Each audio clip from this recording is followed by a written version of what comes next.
this year's lecture, as we've said in the past, Tisha B'Av is a day of sadness.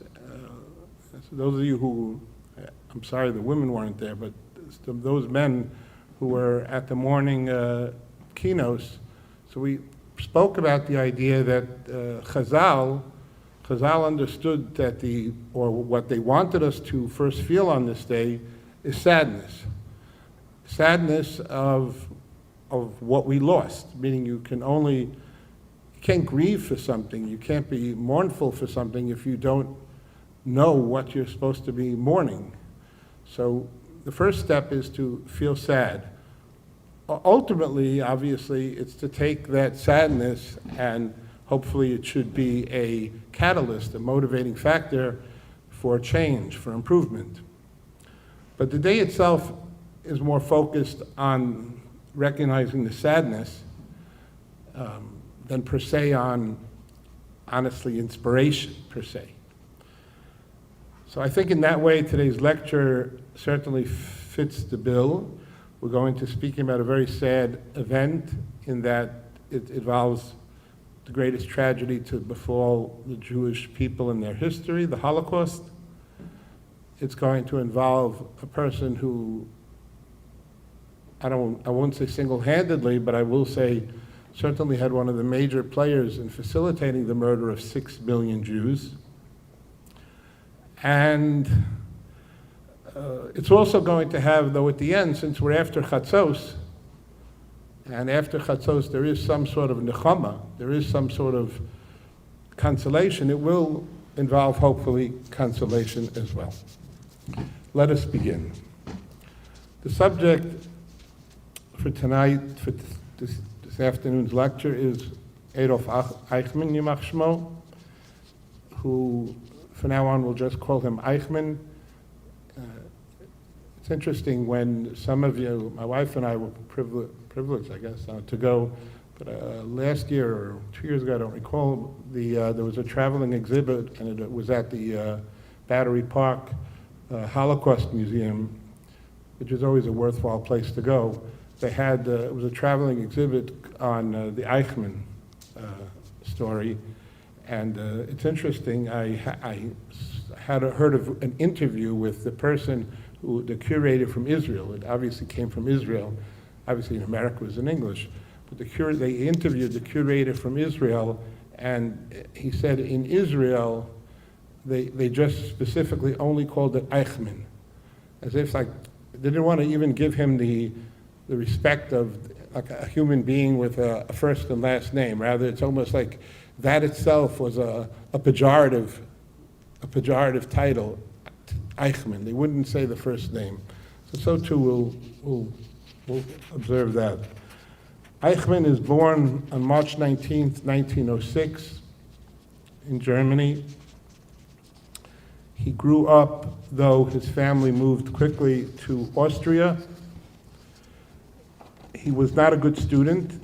In Austria, he actually attended the same high school in Linz in Austria that Adolf Hitler, Yimach Shmo v'Zichro, attended 17 years before.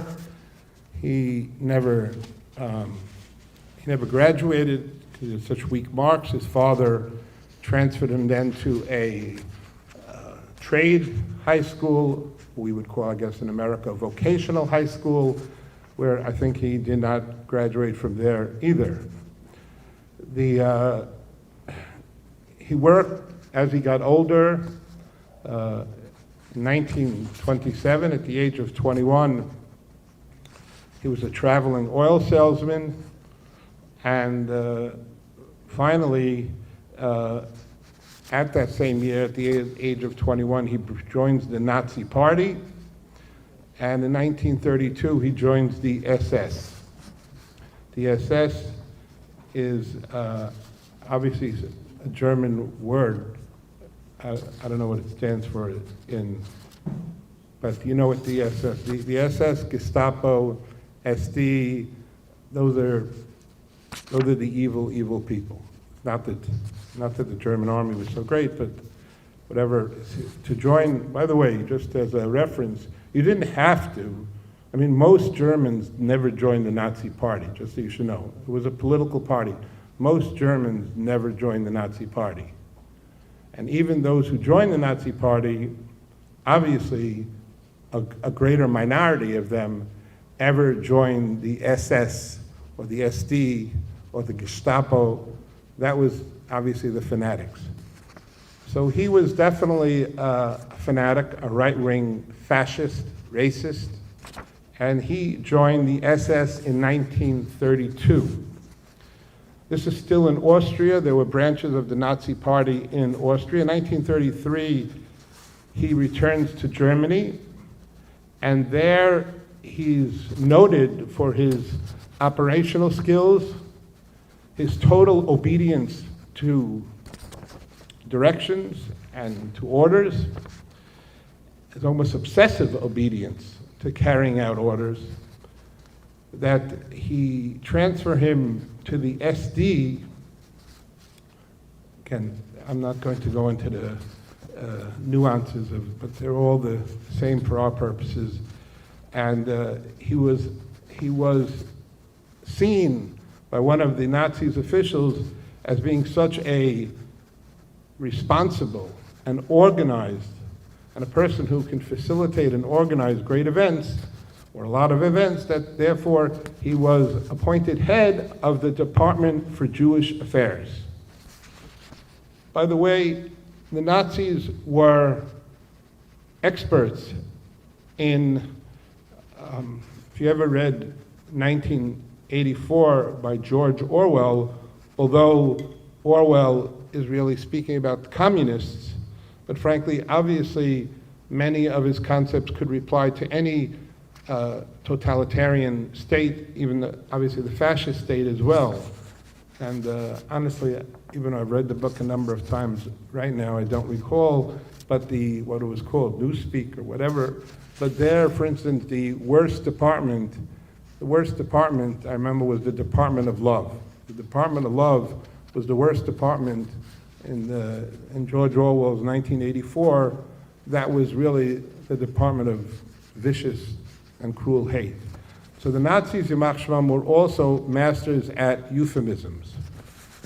The Department for Jewish Affairs. Sounds like something, that any country would have. What a wonderful thing, a special department just to specially help for the Jewish needs.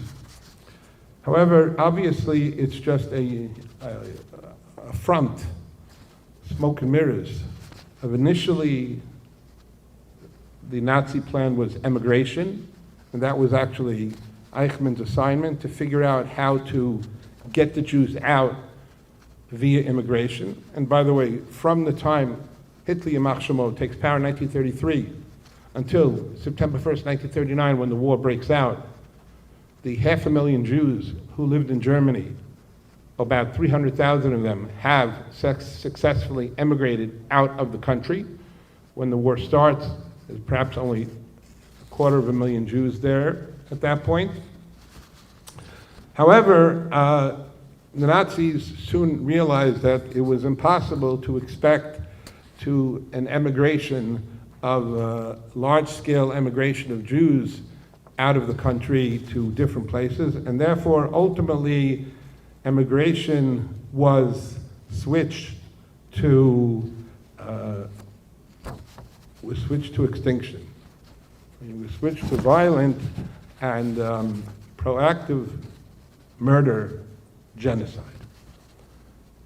And Adolf Hitler EICHMANN and his entire staff, especially Eichmann, were responsible for the greatest genocide perpetrated probably in history,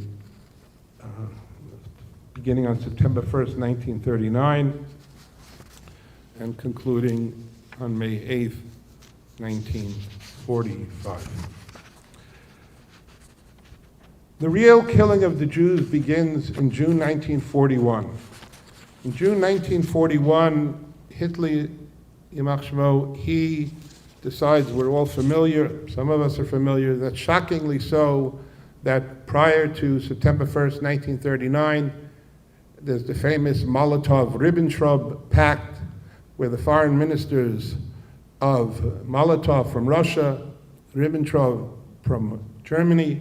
They engage in a pact of peace, that they will not attack each other and they'll remain in the same team. A shocking, notwithstanding that Joe Stalin, also Yamach Shemo, was an anti-fascist as there could be, and Hitler Yamach Shemo was an anti-communist as could be, but politics makes strange bedfellows, and therefore it was beneficial to both to engage in this any sort of aggression pact. We're all familiar with Operation Barbarossa, that in June 1941, Hitler Yamach Shemo makes the fatal mistake, which thankfully for Hashem Yisbarach, that frankly basically was the decision which cost him the entire war. Remember, by the way, by June 1941, with the exception of Great Britain, almost the entire European continent was under Nazi boot by June of 1941. And although his advisors pleaded with him to start Operation Barbarossa in February, March, April, the latest, he delayed till June 1941, and ultimately, obviously, we know that the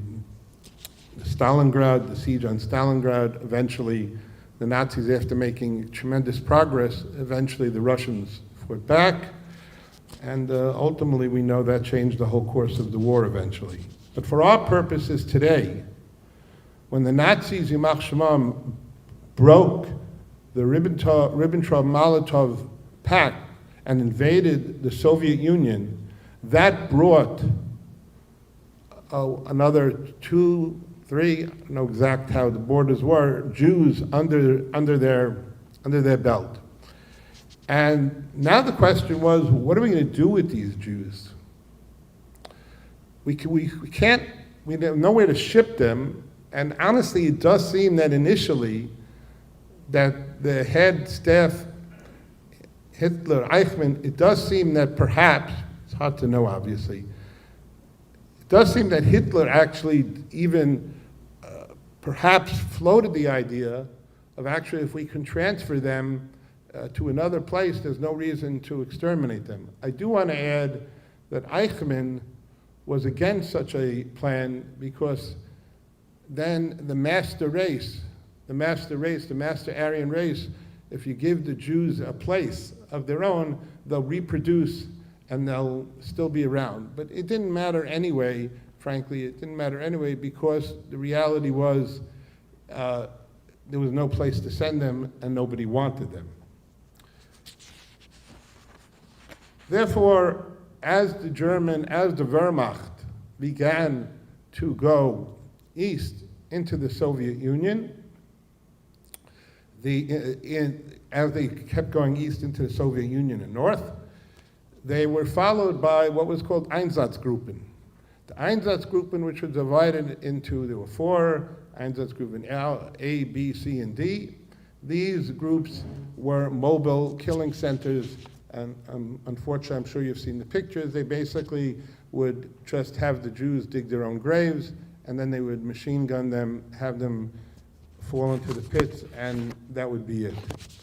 Now, the Nazis realized, since Poland alone, which had a population, Poland, of approximately 30 million people, and out of that 30 million, 3 million were Jews, which therefore they're a nice percentage of the population. And in Warsaw, where a lot of the Jews were something like 15% of the population. So therefore, in a suburb of Berlin called Wannsee, Wannsee, Wannsee, there was the Wannsee Conference on January 20th, 1942, where all the except Hitler wasn't there, but all the Himmler, Heydrich, all the heads of the Nazis were there, including Eichmann, and that's when they announced that we've come to a final solution about what to do with the Jewish problem. And although historians debate, as everything is debated, however, there are certainly there's evidence to conclude, certainly as far as concentration camps and gas chambers and crematorias, certainly after the Wannsee conference after January 20th, 1942, there's no doubt that the Nazi genocide machine went into full gear.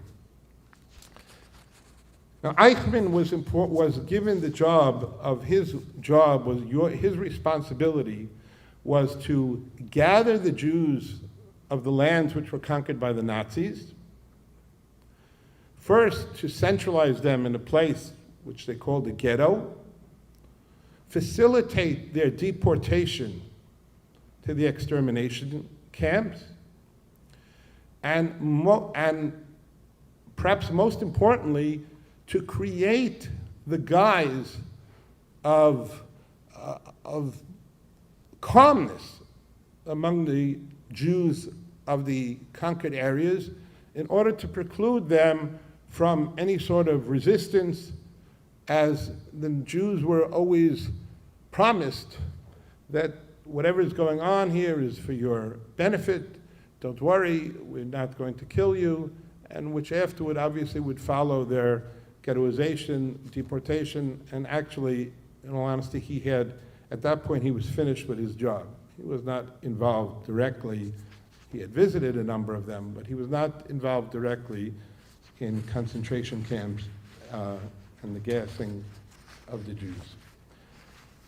Simon Wiesenthal, the famous Nazi hunter who dedicated his entire life to tracking down Nazis, who we all have a debt of gratitude to.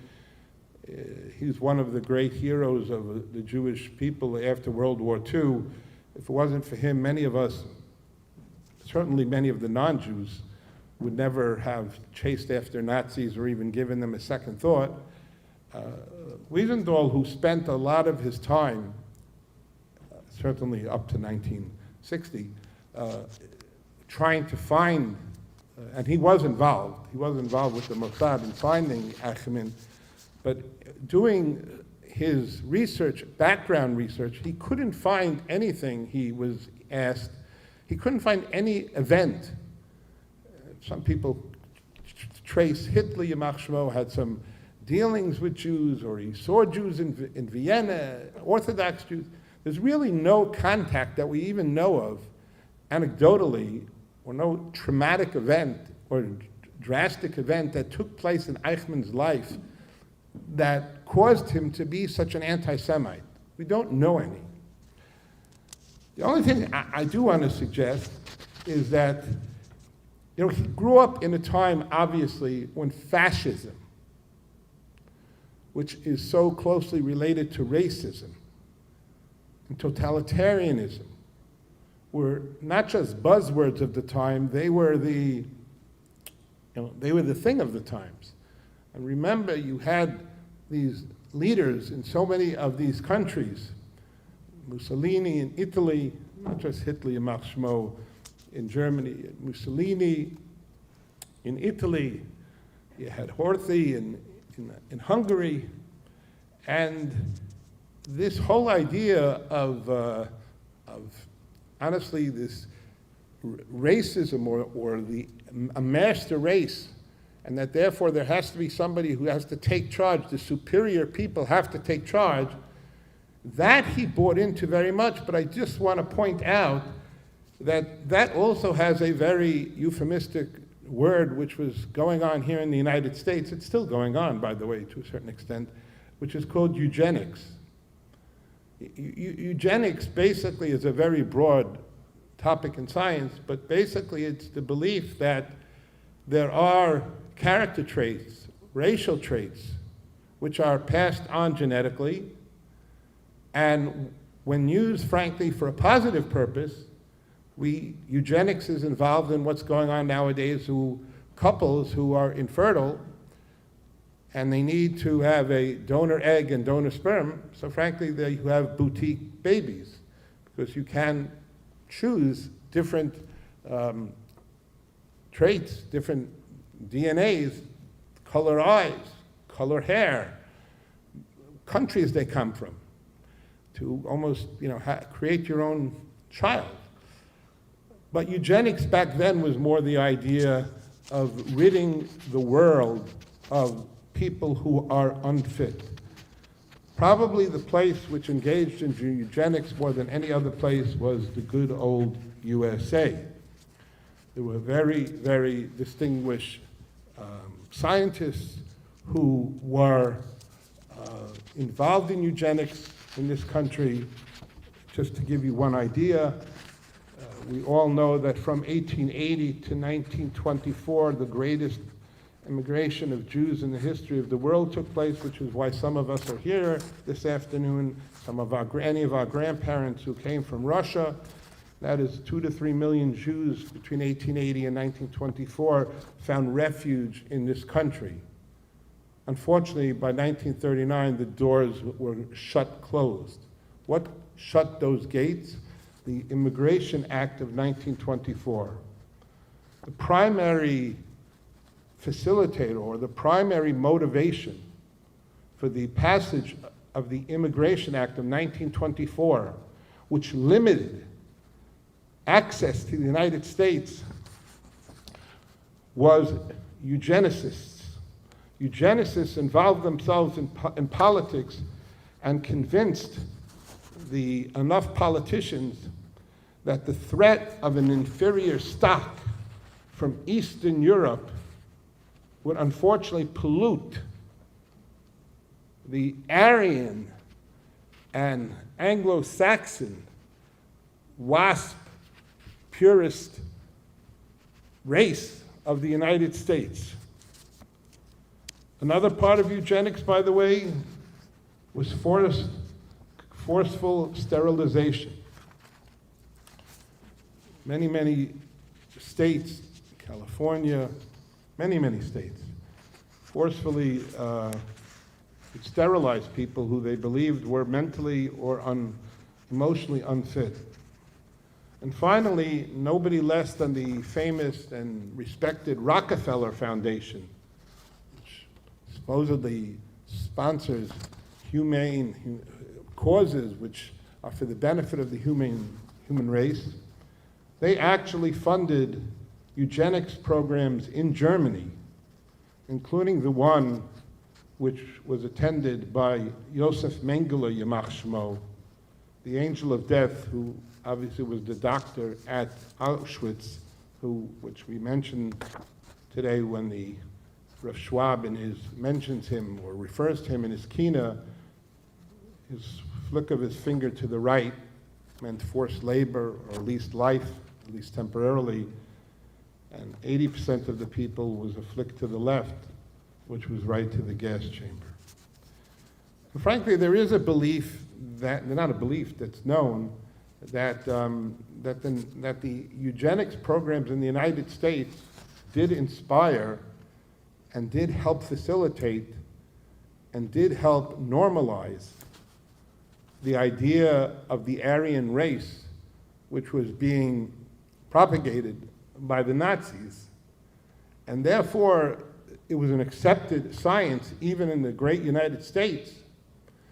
And therefore, Eichmann, when he joined the Nazi Party, and he himself was not a physically imposing person, he was not an intellectually inclined person, he was not a particularly talented person in anything that would strike him something strikingly. Therefore, he found a lot of validation in this uniform-wearing belief and this right-wing belief that we are part of the Aryan race and we're going to be protecting the world. And part of that, of course, the preservation of the Aryan race is obviously to rid ourselves of the Jewish problem.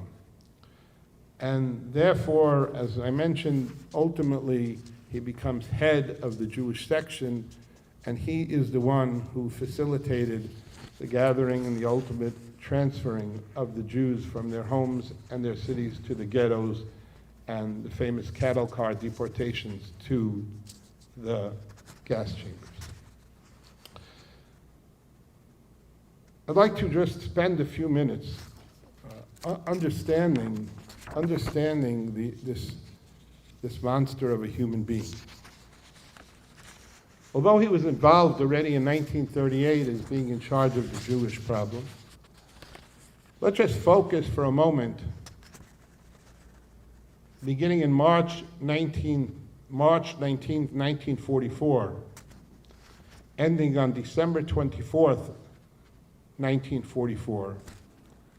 Let's just focus on those few months for a moment, and Eichmann, just to get us an idea of who we are dealing with. Yes, he was involved in the deportations of Czechoslovakian, Slovakian Jews, Yugoslavian Jews, Polish Jews. However, perhaps his most noted, in his mind, achievement, in our minds, the greatest and cruelest act of crimes against humanity and the Jewish people was his behavior or his actions in Hungary beginning in March 19th, 1944. Let's just understand for a minute what was going on in Hungary. Hungary was ruled by a man named Miklos Horthy, Horthy. He himself was not the strongest of rulers, not the strongest of, he was also a fascist, but he wasn't necessarily the strongest of leaders. During the 1930s, his country, as many countries, were in economic depression, and he found that his best trading partner was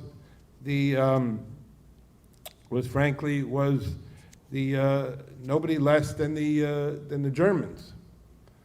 And therefore, honestly, he felt that he had connections with Germany. He was an anti-Semite. He himself, frankly, said about himself that he was an anti-Semite. However, one thing about him, however, he never allowed, or he totally was not cooperative with the idea of having his Jews deported. He felt that the Jews, notwithstanding the fact that he wasn't a Jew lover, and he did allow anti-Jewish rules to be implemented in Hungary. However, as long as he was in charge, he refused to allow the deportations of the Jews, and that is why the Jews felt at least safe in Hungary. And therefore, up until March 1944, Horthy, although the Jews were being persecuted, they didn't have to wear a yellow star, but they were deprived from certain positions and certain livelihoods. But nevertheless, the Jews who were living in Hungary felt safe because Horthy honestly felt, not such as a great guy, but he felt that honestly, if you would deport all the Jews, his economy would fall apart totally. And therefore, sorry.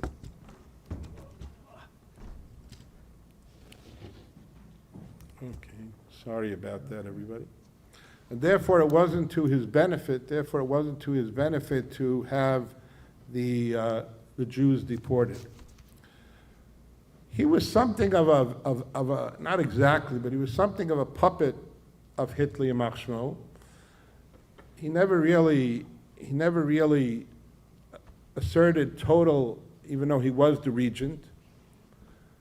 However, in March of 1944, he was pragmatic enough to know that the Germans were going to lose the war. And therefore, in March of 1944, Horthy reached out to the United Kingdom, England, and the United States to try to broker a separate peace with them in order to extricate his country and himself from destruction, because ultimately the Russians were getting closer and closer. The Eastern Front was getting closer and closer to Hungary.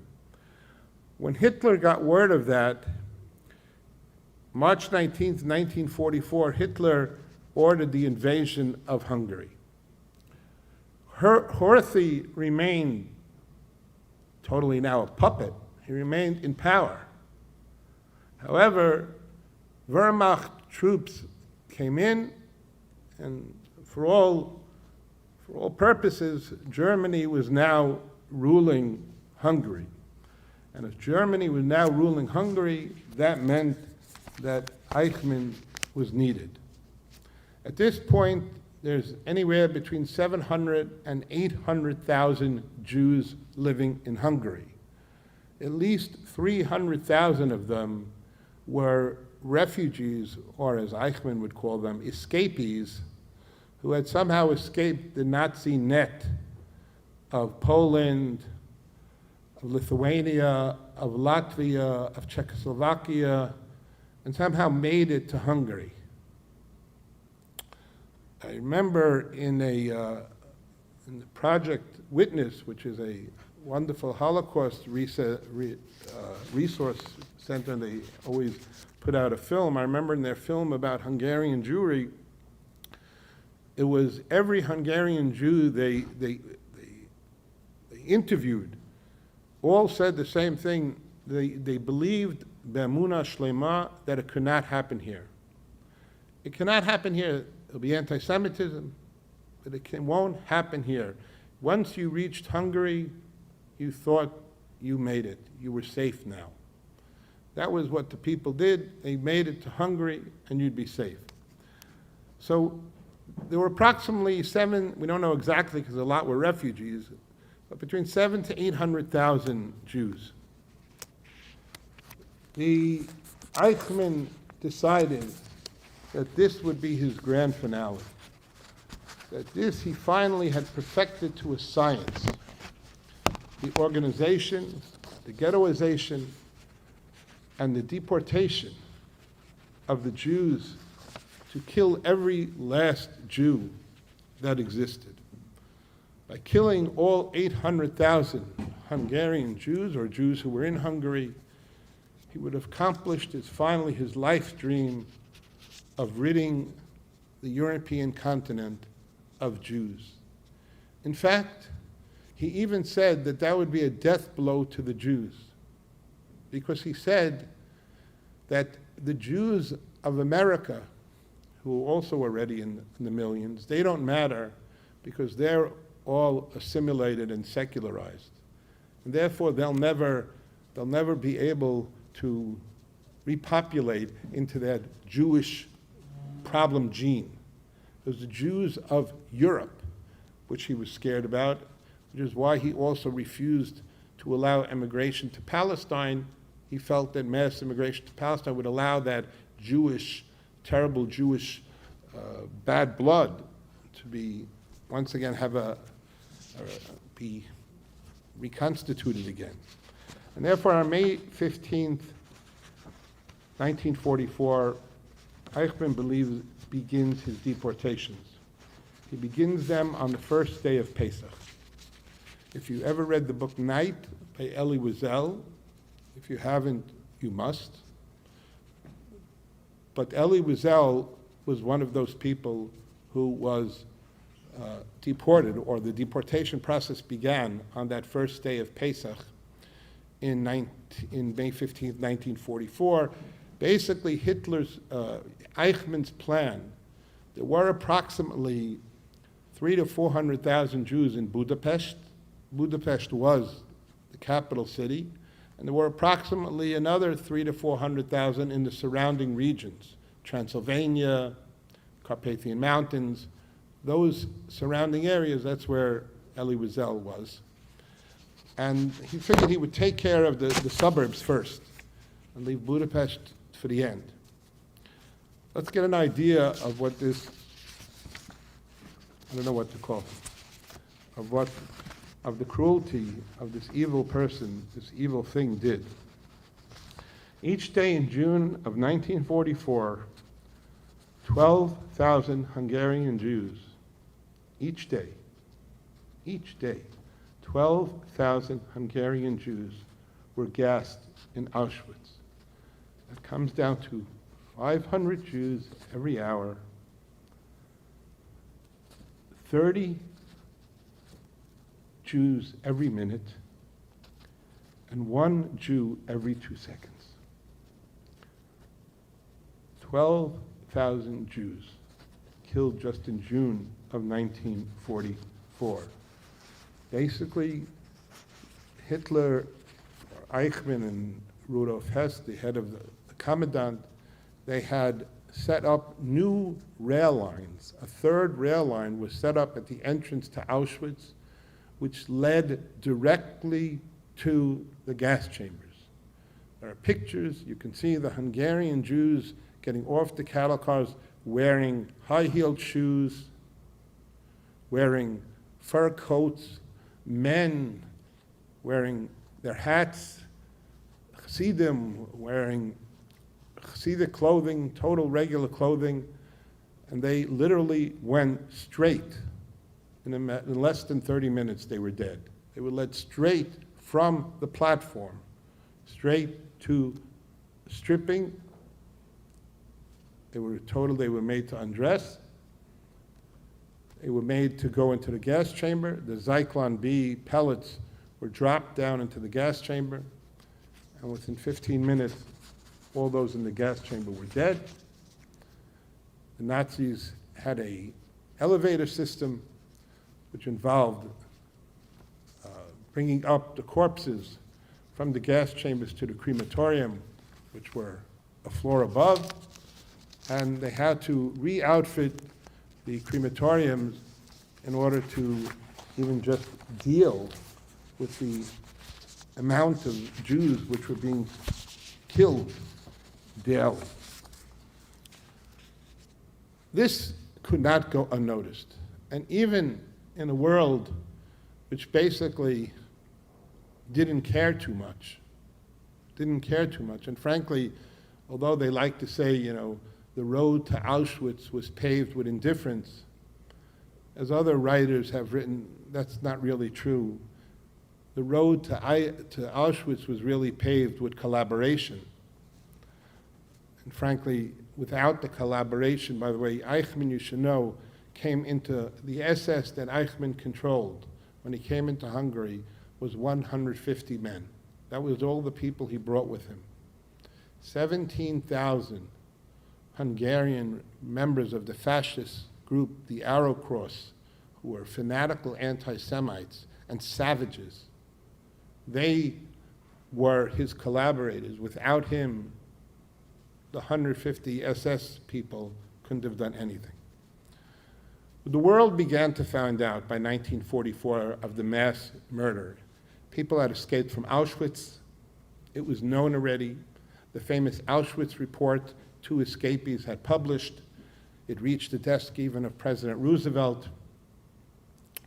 And honestly, that's when President Roosevelt, under pressure through different, mostly Secretary Morgenthau, set up the commission to help, and that's of course what we spoke about in other years of Raoul Wallenberg, who was stationed in Budapest to help the Jews. But at that point there was pressure, international pressure, from Roosevelt, from Churchill, from, believe it or not, even Pope Pius XII, whose role as head of the Vatican has always been debated, to the extent that on July 7th, 1944, Horthy couldn't take the pressure anymore, and he ordered Eichmann to stop with the deportations. to stop with the deportations. And therefore, during that time period, about 300,000 Jews were killed just in that time period from May 15th to July 7th. Less than 2 months, 56 days, 300,000 were killed. But at that point, Horthy stopped the deportation. Unfortunately, things go from bad to worse. On August 23rd, 1944, Horthy decides that it's perhaps, at this point, it's the Russians who are banging on his eastern side, that perhaps it's time to make peace with the Russians. He realizes that the Russians, there were very few, there were some, but America, funnily, the Allied forces after the war had something like close to 3 million POWs, German POWs. The Russians somehow, even though they conquered more land, had somehow very few German POWs somehow were ever found in Russian POW camps. Because the Russians, frankly, did not really like to take prisoners, and this was well known, and therefore he knew that when the Russians, if they would invade Budapest, that would be it. And therefore he actually, in August, he orders Eichmann to leave Hungary. He orders to leave Hungary. And he therefore, on October 15th, 1944, after a little bit of dialogue with the Russians, he announces to his people the cessation of hostilities and the end of the war thankfully, for the Hungarian people. He says at 1 p.m., he announced, at 1 p.m., October 15th, 1944, this is what was broadcast on Hungarian radio. Today, it is obvious to any sober-minded person that the German Reich has lost the war, announced Admiral Horthy over the radio. Quote, conscious of my historic responsibility, I have the obligation to avoid further unnecessary bloodshed. I informed the representative of the German Reich that we were about to conclude a military armistice with our previous enemies and to cease all hostilities against them. I appeal to every honest Hungarian to follow me on this path beset by sacrifices that will lead to Hungary's salvation. When that was announced on the radio at 1 p.m., across Budapest, people flooded into the streets to celebrate, and Jews began to rip off their yellow stars. We were saved, admitted one Jewish refugee at the time. We had survived. The war was over. Unfortunately, the war was far from over, because on that same day of October 15th, 1944, on exactly that same day, Hitler Yimach Shmo was certainly not going to let him make was not going to allow that he's going to lose all these Jews and let Horthy decide what's going to be. So Hitler actually sent some of his worst and most notorious Gestapo agents to they kidnap Miklas Horthy Jr., Admiral Horthy's son, and in the operation called Panzerfaust, which means armored fist. And believe it or not, they actually succeeded in kidnapping the son of the regent. And they bound him up, and they put him on a plane, and they brought him to Germany. And when later that day, after his announcement, all of a sudden the SS came to his office, Admiral Horthy, and they arrested him and they told him, "You're now going to abdicate your throne." And he said, "What are you talking about? Get away from me. I'm the ruler here. I'm the regent." And they said, "Well, sign this, which shows you abdicating your throne." He said, "Why would I sign it?" And that's when they told him that just hours before, his son is now being held in Germany. If you ever want to see your son alive, then you better abdicate. And Horthy, of course, signed over, abdicated the throne, and that was it. Soon after, he himself is arrested, and he's also brought to Germany, where he was kept under house arrest until late April 1945, when he was liberated by the Allies, and subsequently arrested by the Allies as well, but whatever. Who's taking power? At this point, beginning on October 15th, 1944 at 6 p.m., the pro-Nazi Arrow Cross power takes over. And Eichmann Yamach Shemo returns after being thrown out in August, returns back to Budapest, and he returns on October 17th, 1944, and on the afternoon of October 18th, Rudolf Kastner, perhaps one day we'll speak about him too, a very worthy subject to speak about on Tisha B'Av, but not for today. He arrived for a meeting with Eichmann at the Hotel Majestic with Eichmann. By the way, when they had to identify Eichmann, so probably the best Jewish person in the world who could identify Eichmann, who had survived the war, was Rudolf Kastner. The only thing was that in 1957 he was assassinated in Israel, which is a whole other story. And therefore, by the time Eichmann was captured, Rudolf Kastner was dead.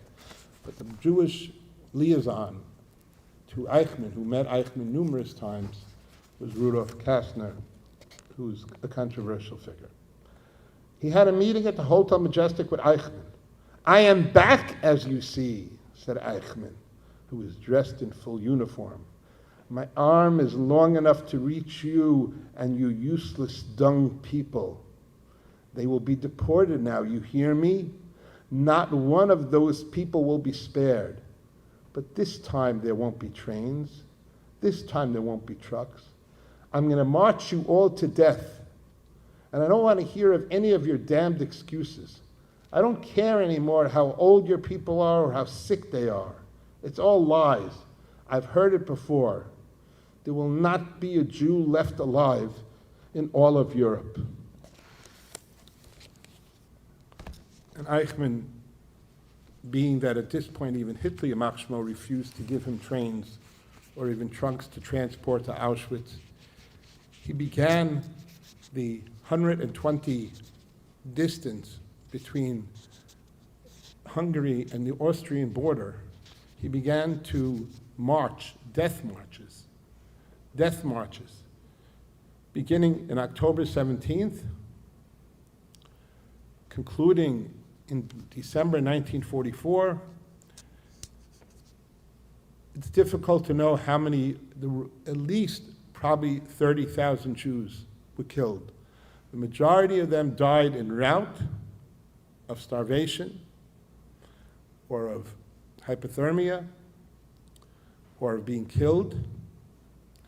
However, in Budapest itself, the Arrow Cross was, they themselves, almost every night, they would kill Jews and throw them into the Danube River. So therefore, between that time, which is hard to know exactly who killed what, but about 50,000 Budapest Jews were killed until finally December of 1944. Eichmann didn't want to leave. By December 1944, even the biggest Nazi, Himmler, realized that the war was lost and the Russians were literally 50 miles outside of Budapest. Himmler ordered Eichmann to stop the deportations and to leave Hungary. Eichmann refused unless he heard it from Himmler. Himmler talked to Eichmann in a manner I would call both kindly and angrily, recalled Becker, an assistant. I remember one thing that Himmler said to Eichmann. He shouted at him something like this: "If until now you have exterminated Jews, from now on I order you, from now on you must be a fosterer of Jews." And I would remind you that in 1933, it was I who set you up as the head office for the Jewish division. You are under my command. If you are not able to do so, tell me, and you will suffer the results. Nevertheless, Eichmann did delay, and it was only on December 24th at night, literally in the last hole in the front, he managed to escape Budapest, and he left Budapest at that night.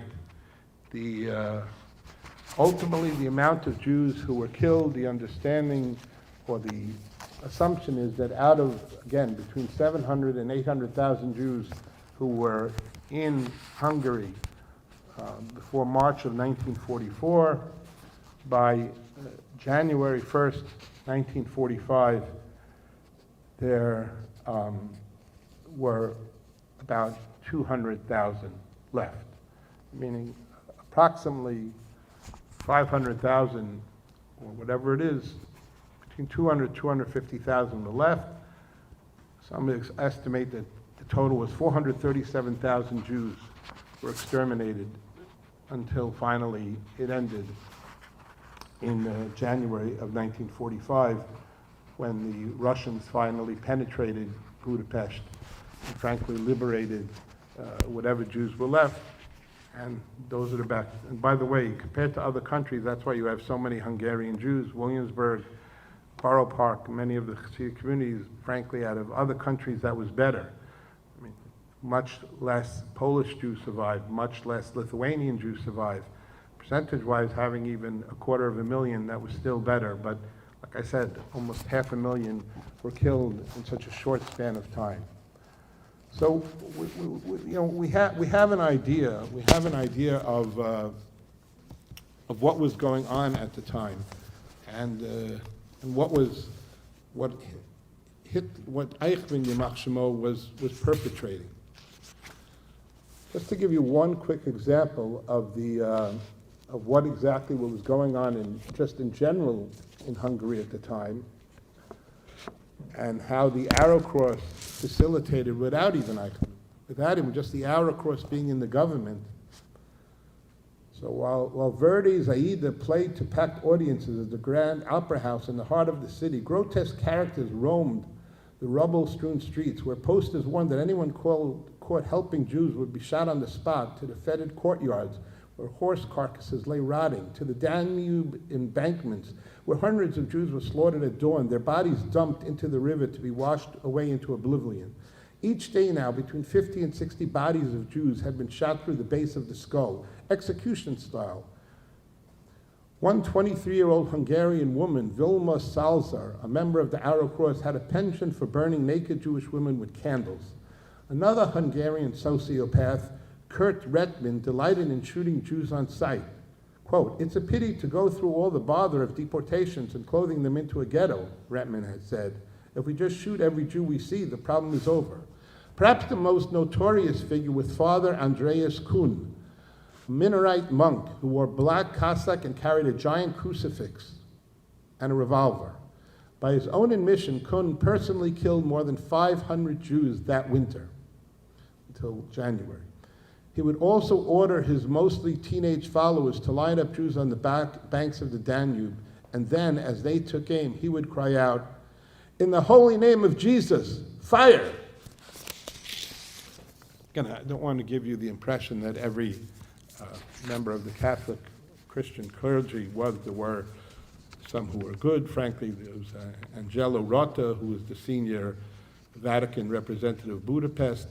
He was a person who was very helpful in trying to save the Jews in Budapest. In 1997, he was recognized as righteous among the Gentiles of the nations by Yad Vashem. But nevertheless, that's what it is. From then on, Eichmann is no longer, thankfully, involved in Jews anymore. For the next 3-4 months, he has really left nothing to do. April 30th, 1945, EICHMANN, Hitler shoots himself in the head by biting on a cyanide pill. And thankfully, by May 8th, 1945, Germany finally agrees to a total unconditional surrender, under no unconditional surrender in total. Finally, Germany agrees to that in May 8th, 1945.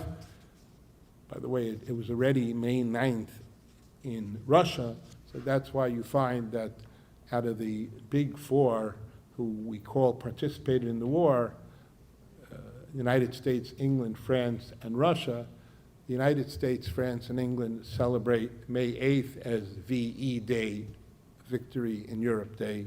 Russia, to this day, celebrates May 9th as VE Day because when they signed the armistice, it was already a different time zone. It was already May 9th in Russia. What happens now? The Americans, the British, and the Russians, the French too, they were the least, decide that we're not going to let these people who perpetrated all these crimes, especially even Eisenhower after the British and the Americans, they liberated Dachau, Bergen-Belsen, Mauthausen. The Russians liberated Auschwitz. They said, we're not going to let the perpetrators of these atrocities go unpunished. And they set out a whole war crimes commission to go ahead and to arrest, hunt down the Nazis. And indeed, they did. Some of the Hermann Göring was arrested. Streicher, Julius Streicher, EICHMANN, the famous editor of the Stürmer, and others as well. Himmler himself, when he was arrested, just bit down on a cyanide tablet, so he made things easier for everybody, no reason to feed him for a few months. And we all are familiar that in November 1945, the Nuremberg trials begin. One man, not one, more than one, but certainly one of the top 5 men who avoids capture is Adolf Eichmann. And in January of 1946, based on testimony of the defendants at the Nuremberg trial, who all basically sung like canaries and blaming everything on this guy Eichmann, they realized that this man, they didn't know really that much about him, that this man is a major player. So it wasn't until January 1946 that they actually issue an international warrant for his arrest. He's actually captured by the Americans that same month. The same month he's captured by the Americans, but there's a problem. And the problem is that you had between, like I said, over 2 million people in POW camps, and every person who was a Nazi, a member of the SS or Gestapo, has dressed in civilian clothing or regular Wehrmacht uniform. Nobody proudly wore their SS uniform anymore. And how was anybody to know who we went? And the Americans and the British certainly didn't even have the resources, even if they had the want, they didn't have the resources to properly interrogate. So when they asked him, "What is your name?" he said, "My name is Otto Eichmann." And they said, "What are you?" He said, I was in the Wehrmacht. Where were you born? He said, Breslau. Why did he say Breslau? Because Breslau is a city which is located in the east of Germany, and at that point in the war, it was already occupied by the Russians. So therefore, even if this American American who was interrogating him would try to find out in Breslau, it would be very difficult. Probably the Russians had destroyed everything there, that was their practice. So he picked a good city that he knew no one could really ever check it out. And that was it. However, finally, in 1946, in April, he himself realizes that people know who he is. One of the Germans in the camp tells him, "I know who you are, Herr Eichmann," and treats him with respect, and he realizes that it's just a matter of time till one prisoner looking for a favor from the Americans is going to rat him out. And therefore, being that he's in, I wouldn't even call it minimal security, I would basically calling it like maybe the security surrounding your average camp in the Catskills. It was one strand of barbed wire surrounding this camp, which contained like 20,000 people, because this was supposedly a camp of just Wehrmacht soldiers. Eichmann decides it's not good to be here, and one day, after figuring out one part of the fence, which is outside the view of the American soldiers, he packs a little bag and he gingerly walks over the little piece of barbed wire and he walks to freedom. But he didn't walk just without information. Before he went, he actually had a meeting with all the former SS men who at that point he trusted them, and they gave him one person said, "My sister lives here, she'll help you out." Another person said, "My brother is a forester in this up there near the German Alps. You can get a job there." And he did. He leaves and he gets out. Remember, Europe there is in a mess. The whole Europe is people, refugees going left, right, who, where, what. He gets to this guy's sister. He stays there a few months, and he realizes this is too much that's in the city. They're American soldiers.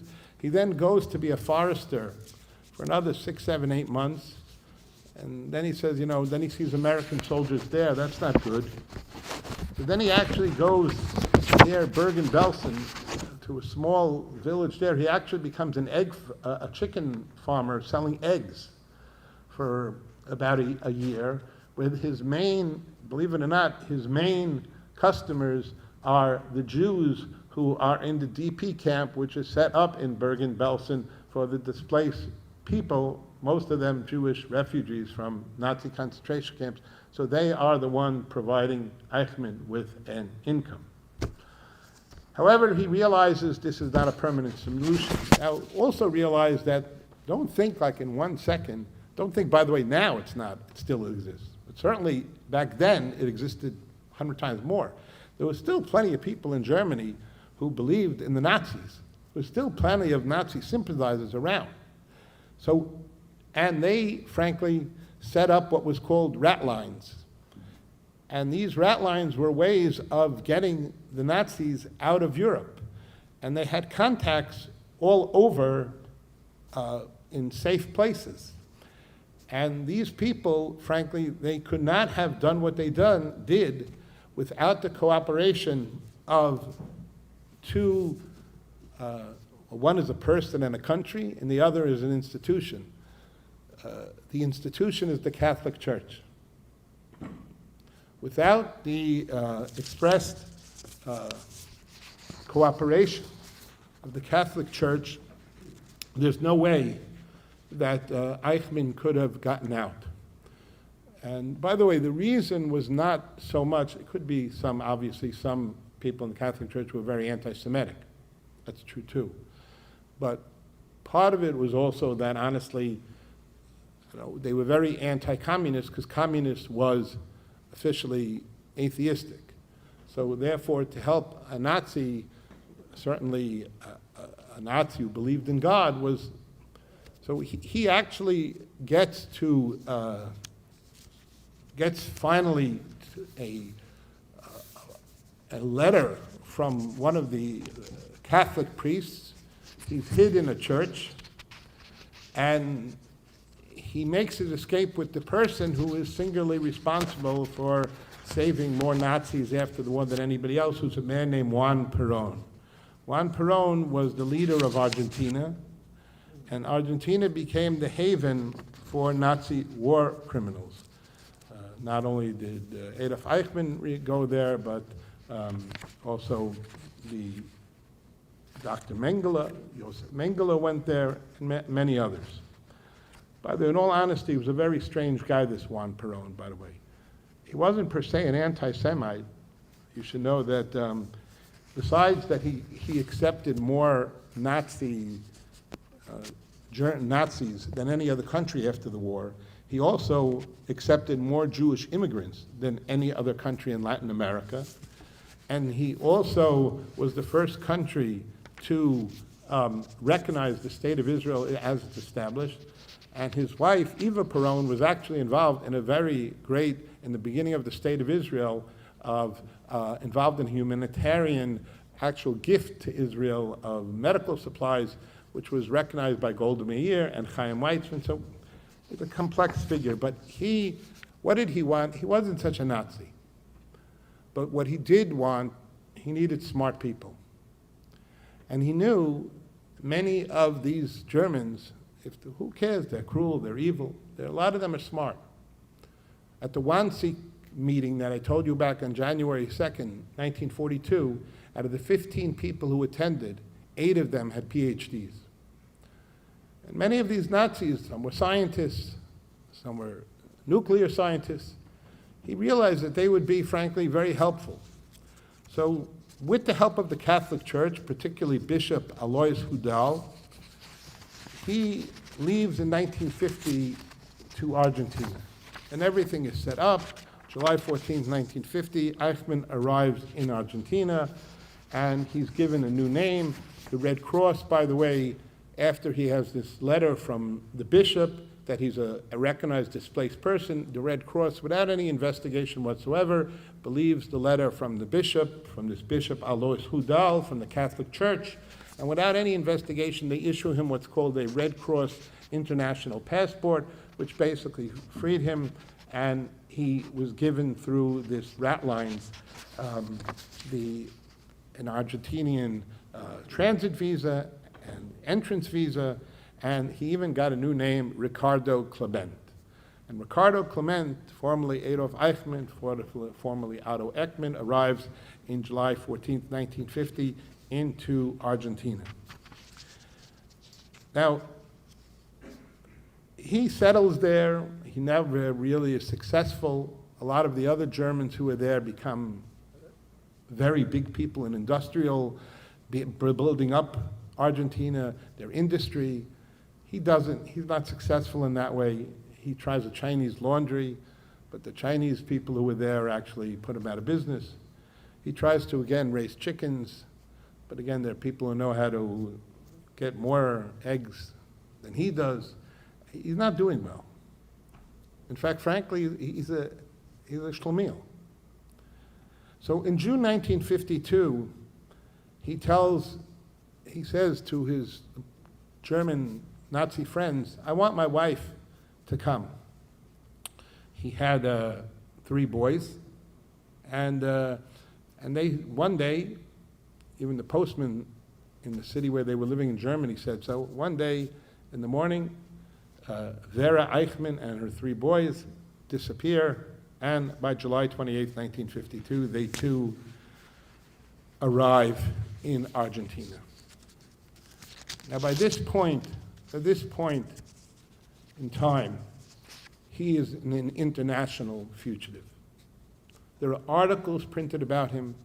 He becomes almost a mystique figure. In some ways, Mengele too, but Eichmann even more so. There are sightings of him and claims that he was seen. He's in Beirut. He's living on a hill in New Zealand. He's actually still living in Berlin. He actually has an apartment in Jerusalem, and he learned Hebrew and Yiddish. Yes. Nobody knew where he was. It's interesting. And this week's Mishpacha magazine actually has the two main books, by the way. There are a lot of books on Eichmann, especially now after Israel declassified information. So a lot more people, a lot of books on Eichmann.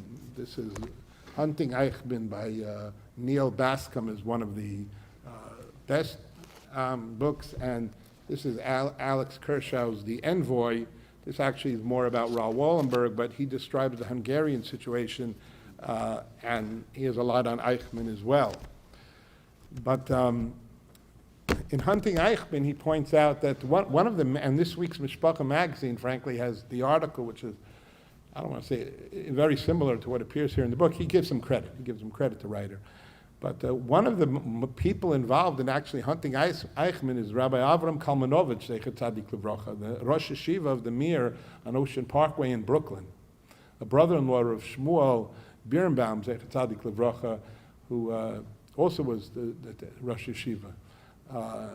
And he actually was he wrote many letters to the CIA, to the State Department, demanding that America take action. In fact, he actually got a letter back from them in October 1953. Dear Rabbi Kalmanovich, we are sorry to inform you that we here at the CIA are not in the business of apprehending war criminals. So unfortunately, he was not successful, but he was one of many. Simon Wiesenthal was very involved in trying to find Eichmann. Simon Wiesenthal, honestly, is the first person to really know that he's in Argentina. That's because Simon Wiesenthal, who suffered through, I think, 5 different concentration camps, was so traumatized, we call it now PTSD, post-traumatic stress syndrome, is that he went to a therapist in Austria where he lived his whole life, and how to relieve the stress, and he doesn't sleep. But actually, the therapist told him, take up a hobby, and that'll perhaps relieve your stress. And actually, he became a master stamp collector. After his death, by the way, he didn't die so long ago, his stamps were sold at an auction for a very high price. And when meeting with a fellow stamp collector, I know there's a fancy word for a stamp collector, but I don't know, I forgot what it is. But whatever it is, this stamp collector actually showed him that one of the stamps he had, look at this nice stamp I have from Argentina, and as Wiesenthal was looking at it, and he knew who Wiesenthal was, the other stamp collector. Why don't you read the letter in there? In there was a letter from another German ex-Nazi living in Argentina who wrote, you won't believe who I saw here on the street. Yeah, the master murderer himself, Eichmann. He's living here in Buenos Aires too. So actually, this is already in December of 1953. However, he had no address, even for that man. He had no address for this person. He had no connection to this person. The information was correct, but the lead was cold. And therefore, on March 30th, 1954, Israel makes the decision not to work on Wiesenthal's advice. And there was something else going on now. The Korean War is breaking out. The Cold War is intensifying. And frankly, the United States and the CIA, which later on we'll see that by 1956, the CIA and the West German government, their CIA, knew that Eichmann was definitely ready in Buenos Aires. Notwithstanding reports that he's in Kuwait, he's in Cairo, he's in Jerusalem, he's here and he's there, the CIA knew for sure, and so did the West German intelligence. They knew for sure by 1956 that he was in Argentina. Why didn't they share this information with the Mossad? Why didn't they do anything about it? For a very good reason. The United States was after Argentina, the United States was the second greatest facilitator of saving ex-Nazis. Why would the United States be involved in saving ex-Nazis? Because many of them, again, were great scientists. Many of them were extremely knowledgeable people in war. And frankly, the American, remember we said politics makes straight bedfellows. At this point, the American major enemy was communism.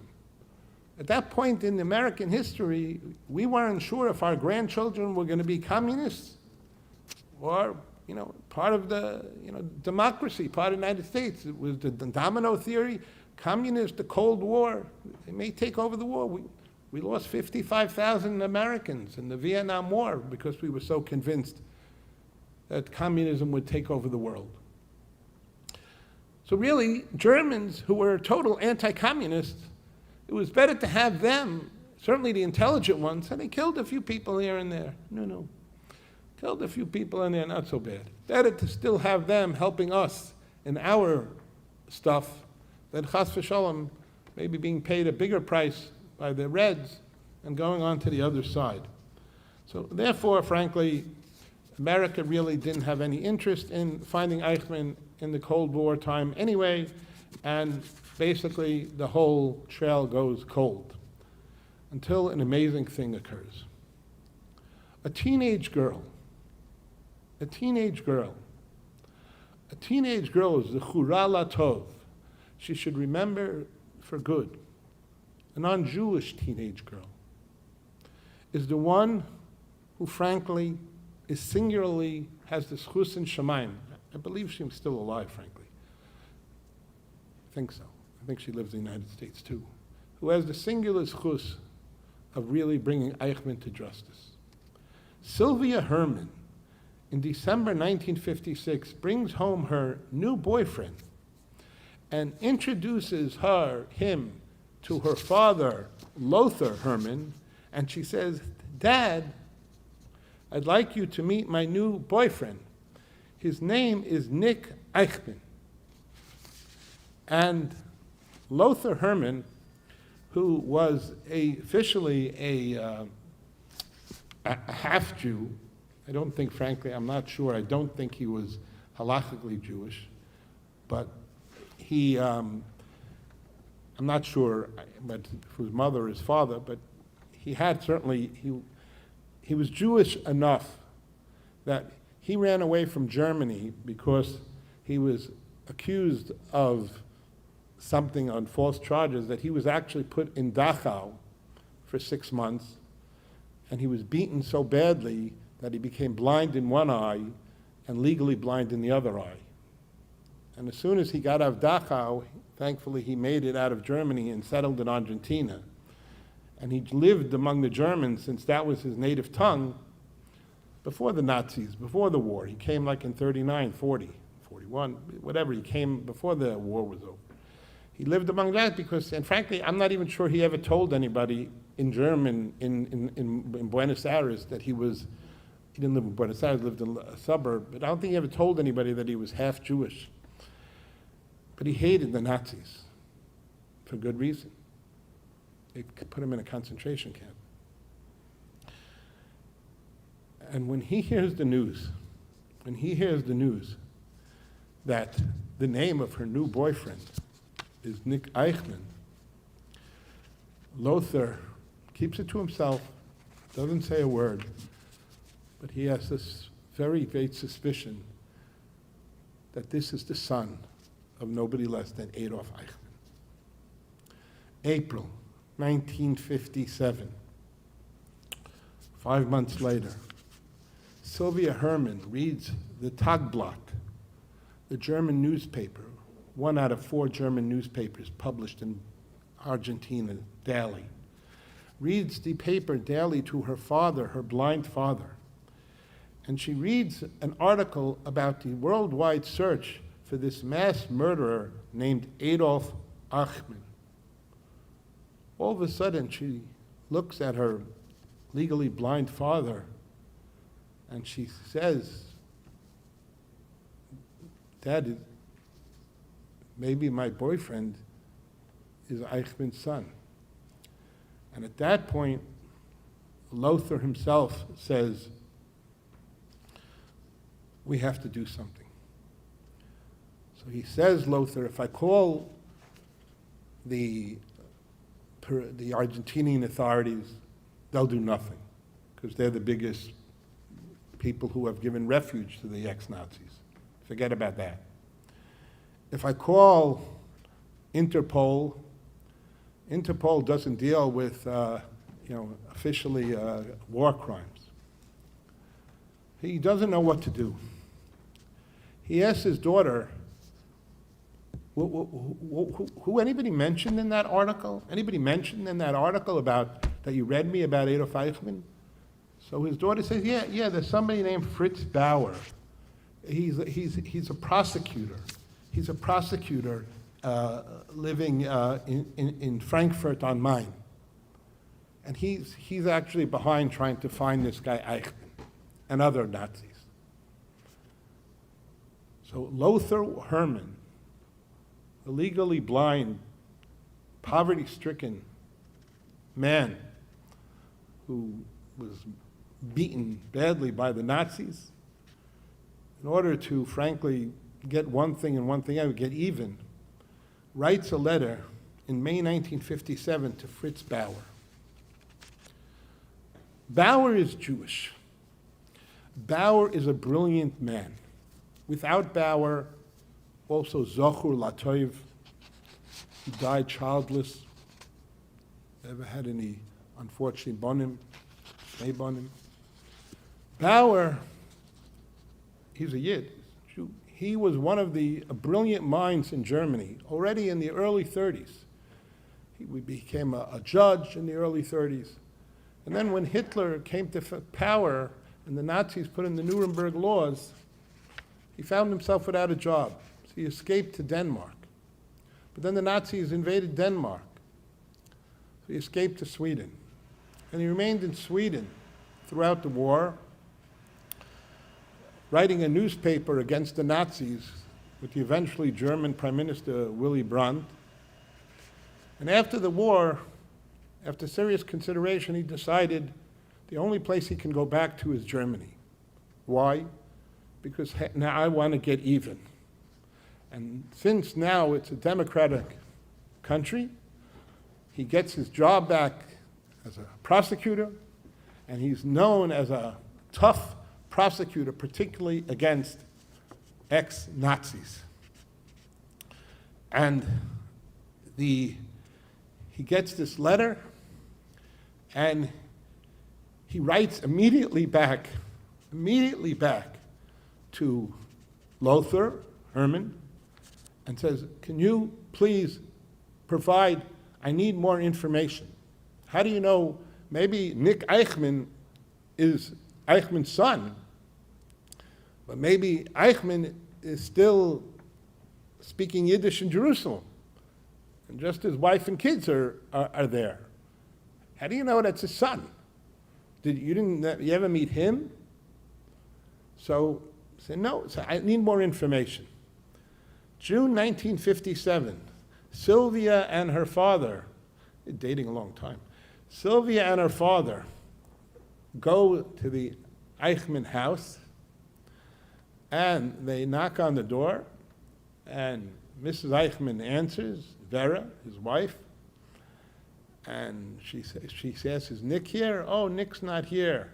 But being a proper German, she says, would you, though she knew this is his girlfriend, would you like to sit down for a cup of coffee? And she said, yeah, I would. That'd be nice.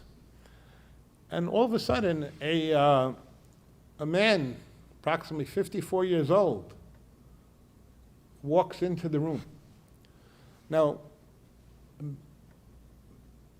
she looks at this man, and she realizes that the age is perfect.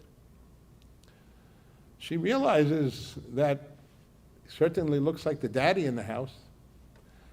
So when he says, he speaks to her in German, of course, how do you do? And she says, fine. And she says, are you the father of Nick? And she noticed the man is startled. He doesn't answer. Finally, he stumbles and he says, oh, I'm his uncle. His uncle. Okay. 5 minutes later, who comes? Nick himself. Nick comes in and he says, what are you doing here, Sylvia? Who said you could come? So She said, is there something wrong with my visiting you? What do you mean? What's wrong with visiting you? How'd you know my address? He secretly never gave her his address. Now, during that time they were dating, he often bragged to her of how his father, was one of the greatest facilitators of the final solution. And he often bragged to her how his father was a Nazi, a hero, and how proud he was of his father for exterminating so many Jews during the war. He himself was a neo-Nazi, I don't know. He himself was certainly anti-Semitic. So here's this man, but he says his uncle.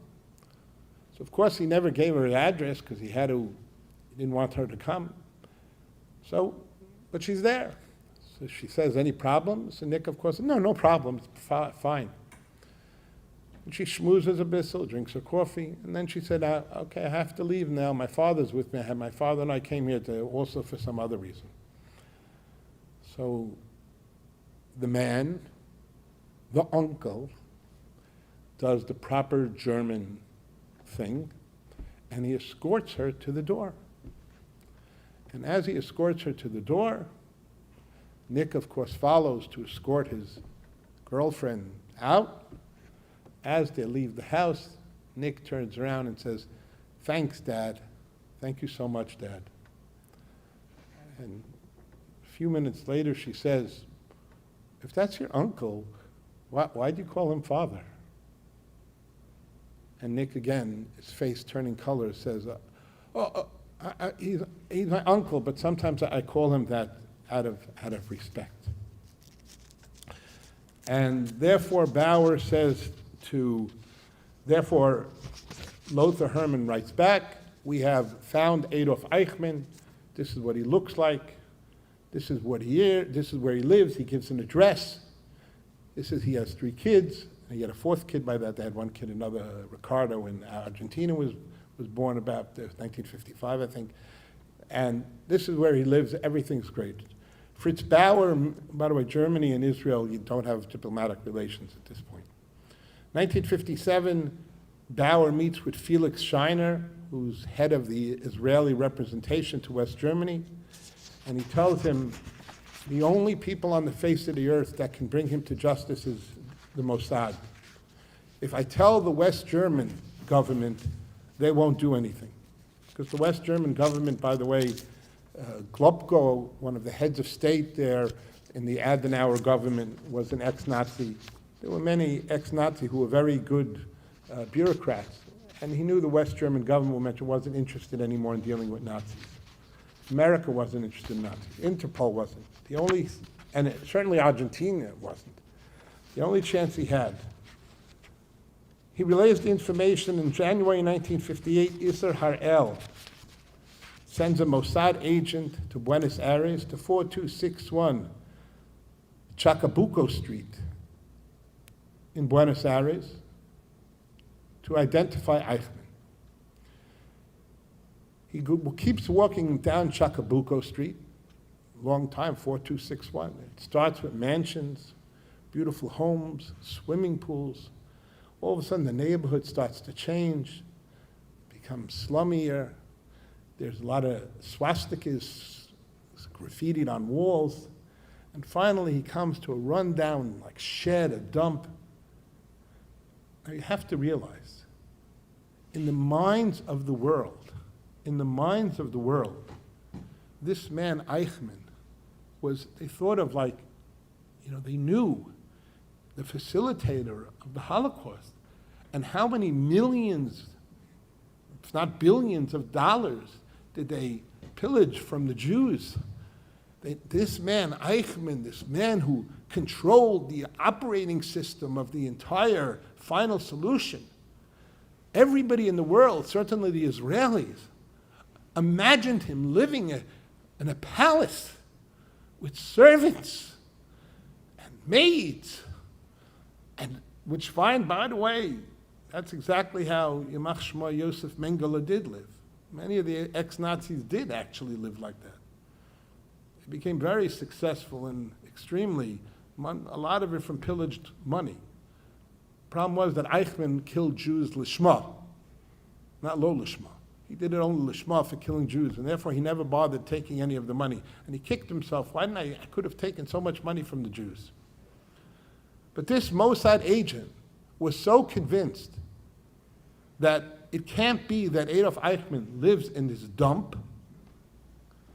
So he goes back to Isser Harel, and Isser Harel, he reports back to him, this guy is a faker, this guy Lothar Herman, it can't be. And Lothar Herman says, I'll bring you more proof. Unfortunately, Lothar Herman goes and finds out through the, the local city clerk, that the house is owned by a man named Francisco Schmidt, and Lothar Herman makes a mistake by saying that this guy, Francisco Schmidt, who they see must be really an alias for Adolf Eichmann. And even though he has a scar on his face, which Adolf Eichmann never had, it must have been he had plastic surgery. However, when Isser Harel looks into that, he finds that this guy, Francisco Schmidt, is no way Adolf Eichmann. He came already in 1945 to Argentina. Everybody, there were sightings of Eichmann in Germany still in 1946. It can't be. Plus, this guy Lothar Herman is very interested in what's with the reward, There's a reward I should get. So Isser Harel says, forget this blind guy. Forget about it. That's May 1958.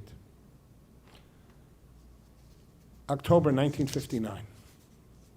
Tuvia Friedman, who is the Israeli version of Simon Wiesenthal, also a Nazi hunter, gets secret information that Eichmann is living in Kuwait, living it up Kuwait, in a great oil baron in Kuwait, and he has this on certain information.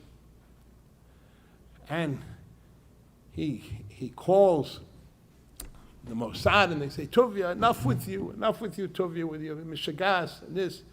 He was also in the camps, and this, and he was involved in killing Nazis.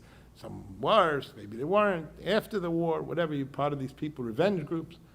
So he says, Tuvia Friedman says, I can't live with myself. So he goes to the local payphone. Of course, in 1959, he didn't have a home, hardly anybody had a phone in their home in Israel. He had to wait 5 years. He puts an Eisenman in the phone, and he calls his friend at Ma'ariv, largest Israeli daily. And he tells him, I have airtight information that Eichmann is hiding in Kuwait. And he's very convincing, very compelling, very detailed. And therefore, the next day, in early October 1959, after Ma'ariv publishes the story, it goes viral. Picked up by United Press, Associated Press, all over the world.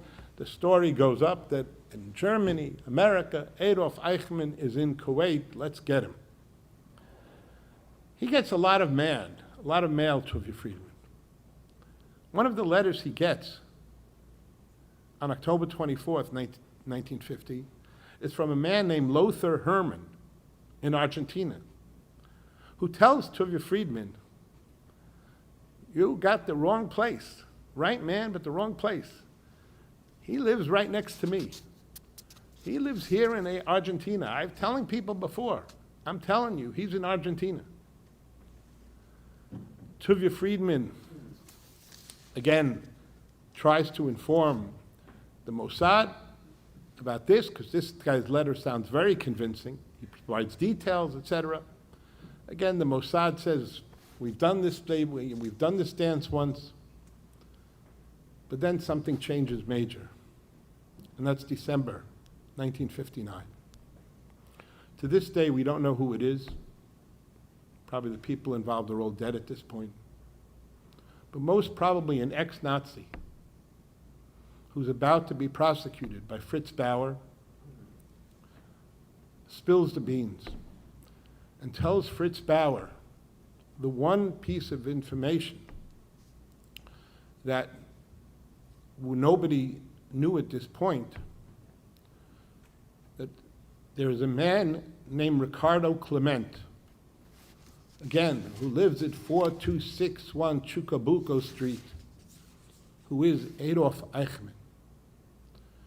And all the information this informant supplies is so on target and so matches exactly what Lothar Hermann was saying, that Fritz Bauer, who again is so l'shem shamayim, a mamash, a tzaddik of a yid, he gets on a plane and he goes to Israel this time himself, and he demands a meeting with Chaim Cohen, who is the Attorney General, the Minister of whatever, the legal representative. He doesn't want Harel anymore. He doesn't like Harel, the head of the Mossad, and that he thinks he's not good.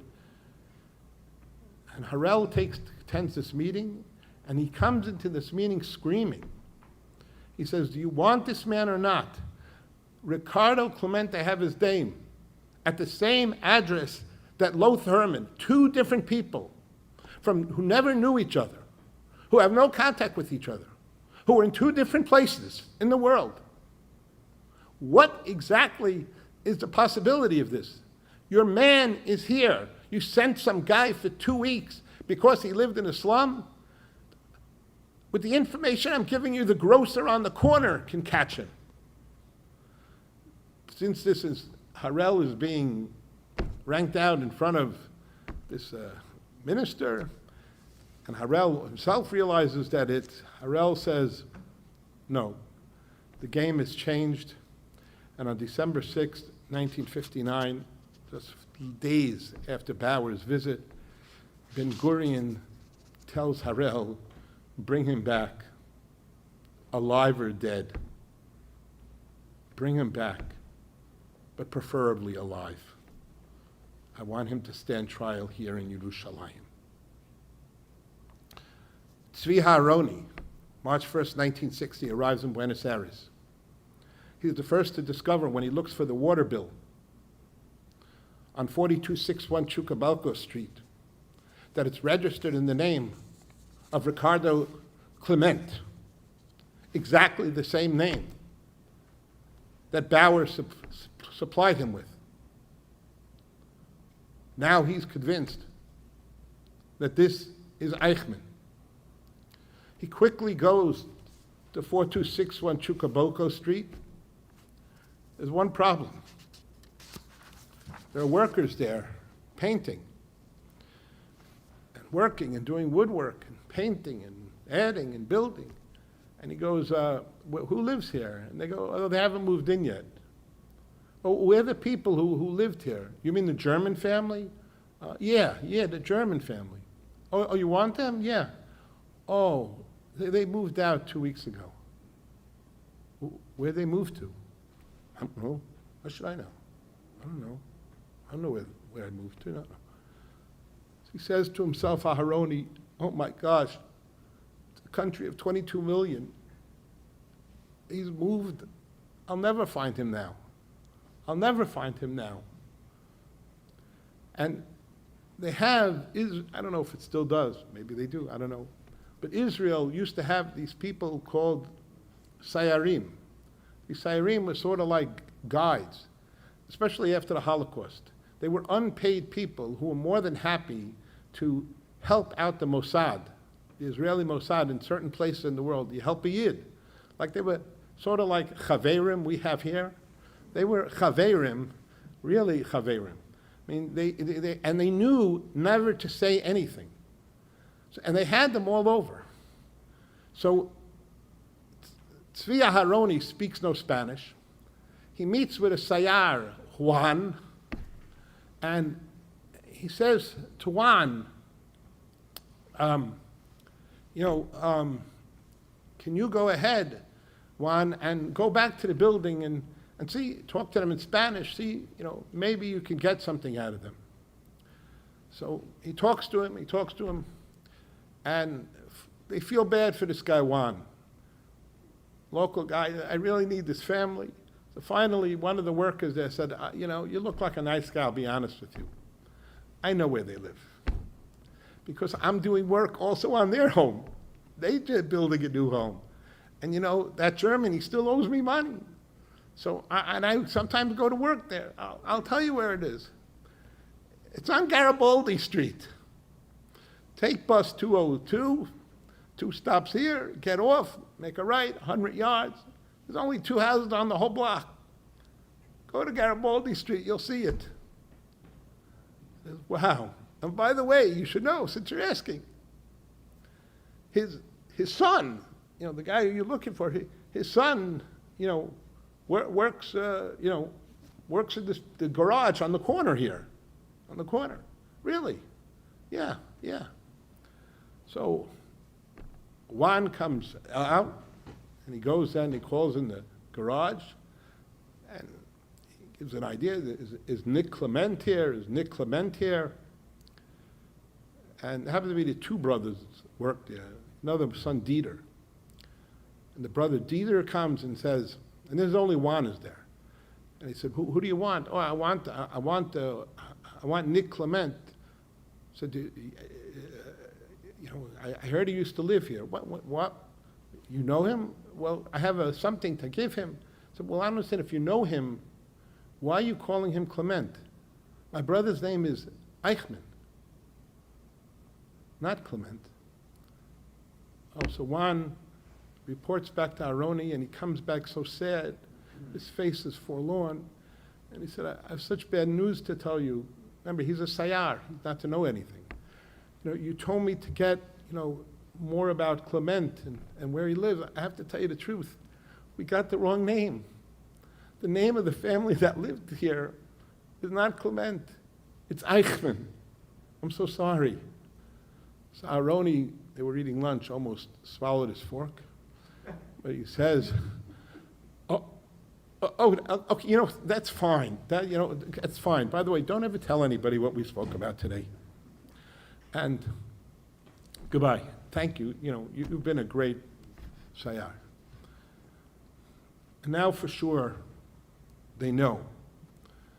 To make 100% sure is that the Mossad goes to the registry of homes, which you can do here, I guess, in America too. When you buy a home, I guess the deed is on file, it's public information. And again, they send a sayar to do it. And the sayar comes back and says, I don't know, it's under, look here, read it. It's under somebody, Vera Deichmann. Vera Deichmann, that's not the name you told me. It's not the name you told me. And again, Aharoni says, Vera, Vera Feichmann. Vera Feichmann, it's okay, thank you. He realized immediately that either it's an E misspelled or an E written improperly. His wife is Vera. Now there's proof Harel is still in Israel. And he sends back the message, the carrot is red. The carrot is red was the official information that ADOLF EICHMANN has been 100% identified. They undergo daily surveillance through March and April. They have a hidden camera. They take pictures of Eichmann. Those pictures are sent to Israel. And even though the people who identify him haven't seen him in 15 years, they're pretty sure that that's the man. And at this point, Harel says, we're going to capture him. And Harel decides this time, I'm going to be there too. And 10 come, by the way, Harel, there's 2, like in America, I think the FBI and the CIA, I'm not sure, but I think the FBI does internal stuff, like in-country stuff, and CIA does out-of-the-country stuff. So Israel is something called the Shin Bet, which is, does in-the-country stuff, and then they have something called the Mossad, which does out-of-the-country stuff. in 1960, the head of the whole thing was this guy Harel, Isser Harel. He owned everything. He was head of both. So he gathered together both Shin Bet and 10 of the best combined force of Shin Bet and Mossad agents. And just one person we'll quickly name is Peter Malkin. Some of these people, by the way, eventually later on in the 90s, they wrote books on this. Peter Malkin, they emigrated to Eretz Yisrael in 1935, him, his mother, and his father, and his brother. However, his sister, who was older and married with 3 children, she said, "Don't worry, we'll come, we'll come." Eventually, she was gassed in Auschwitz, courtesy of EICHMANN and company, and 3 children. And he was a giant of a man, a powerful person. Rafi Eitan, an Israeli-born kibbutznik, a master spy and a master coordinator, can see a situation as a whole in a minute and quickly figure out exactly what has to be done to manipulate the situation. He's appointed head of the team, the ground team. Everybody arrives in Argentina, in Buenos Aires, in different time. Different places, different countries. Some go via Europe. Well, everyone goes via Europe. Some go from Germany, some go from this country, some go from France. Different times, different places. And they arrive in Argentina. Now the question is, when we get him, what do we do with him? There are no flights from Argentina to Israel. There are no airlines that fly from Argentina to Israel. None. You'd have to go to 2 different airlines, go via Europe, and El Al, at that point, never flew to Argentina. Here's where Hashem Yisbarach shows us, again, his chesed. Argentina was celebrating, in May of 1960, its 150th anniversary of its freedom from Spain, of it becoming a free country. 1960, the 150th anniversary of the statehood of Argentina. And they invited all delegations from all countries that they had dealings with, they had relations with, to come and celebrate with them. And one of the countries they invited was Israel. Now, at that point, I don't know anymore, I doubt, but at that point, El Al worked closely with Isser Harel. It was a much smaller country there. You have to realize that, by the way, just if you don't know, El Al actually now it's a private company, but it used to be owned by the government. Well, everything was owned by the government when it was a socialist country, but it was owned by the government. El Al actually came into being when they had to get Chaim Weitzman after the state was declared. He was outside the country to, I think it was in Europe somewhere, to Israel, and they wanted him, the president of the country, future president, it's Pasnish, that maybe you don't have Air Force One, but he's not going to fly El Al, not going to fly in Israel. They had no Israeli, so they took actually an old army plane that they had, and they put a few seats in it, and they painted a blue and white flag on the tail, and wrote, let's call it El Al, up we go. And that's how El Al was formed. That was the first, quote-unquote, civilian flight of El Al, and then the company cut. So Harel worked with a lot of people from El Al when they had to have missions. Harel approaches El Al and says, listen, I want you to bring the delegation to Argentina. He says, why? There are reasons. Why? There are reasons.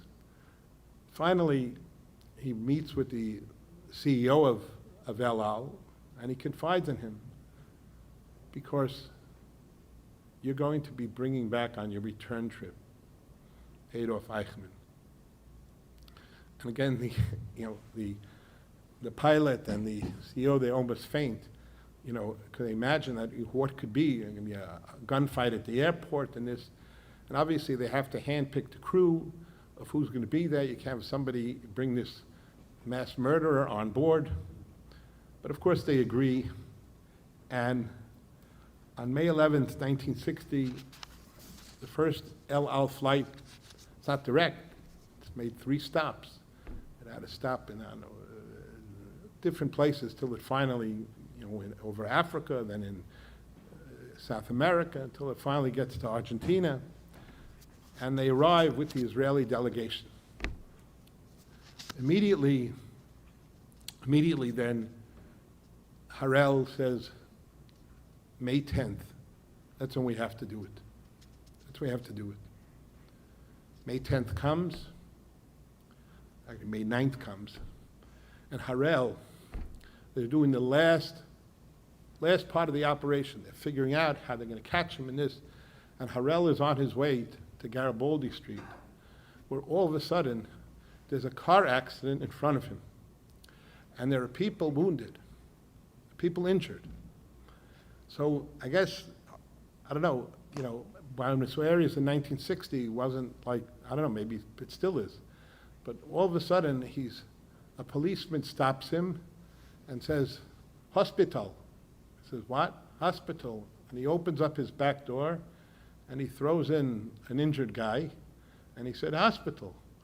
I guess they didn't have too many ambulances, and whoever was there at the crash site, that was your job to take the guy to the hospital. So Isser Harel became a hospital ambulance driver, which unfortunately they lost a day, and therefore they pushed it off to May 11th, 1960. There was surveillance over him for 2 weeks straight. They knew exactly every move he made. They knew that he got off a bus, bus 202 at 7:40 p.m. He always walked to a small kiosk to buy a pack of cigarettes. He then made a left, and he would walk down walk on the highway off 202 until he reached Garibaldi Street, where he'd make a right onto Garibaldi with his house, only a couple of houses there, and he would go right into his house. That house had no running water and no electricity. He would light a couple of kerosene lamps when he came home, and every night was exactly the same routines. 7:40 bus, buy cigarettes, walk down 202 to Garibaldi. Here's the plan. The plan is there'll be a car, and the car is going to have its hood open, and there's going to be two men. Peter Malkin is going to be one. Zev Tabor is going to be the other one, also a very powerful man. And Rafi Eitan, the leader, will be in the back seat. Malkin, who's going to be the capture man, is going to say, as he passes by, because Eichmann will have to pass by the car, as he passes by, he's going to say, un momento, senor. And as Eichmann looks up, he's going to grab him by the neck. And the plan was that within 12 seconds, he was a strong man, Malkin, and he had practiced hundreds of times, that he'll lift him off the ground and put him in the back of the car. That's the plan. The morning of May 11th arrives, the day later. Malkin goes to a shop to buy gloves. When they ask him why he's buying gloves, he said, because I don't want my hands, I don't want my flesh to touch that monster, to touch the skin of the person who killed my sister and my nephews and my brother-in-law. 7:40 arrives. The bus passes by. Nobody gets off. 7:50. Bus stops. A woman gets off. Should we call off the plan? Remember, we said we'd only wait 15 minutes. It's now 7:55. Eitan says, let's wait till 8 o'clock, a little bit. They wait. Finally, at 8:05, they see the lights of a bus approaching. And a frail, skinny man gets out of the bus, goes into the kiosk, buys a pack of cigarettes, and starts walking in the direction of Garibaldi Street. Peter Malkin picks up his binoculars and whispers to the crew, "Here he comes." 100 yards, 50 yards, 10 yards, 5 yards. He's right there. He's right there at that point. And then he says, he steps out and he says, "Un momento." And Eichmann steps back. And Malkin lurches forward, grabs him by the neck. And as he's falling back and Malkin's pushing forward, unfortunately, they both go down together. And Eichmann lets out an animal guttural scream of an animal, of a savage that's finally cornered. Quickly, Zev Tabor and Rafi Eitan leaps from the car. Zev Tabor is right there. They grab his legs. Malkin quickly gets up holding his torso. The back door is open. They throw him into the car.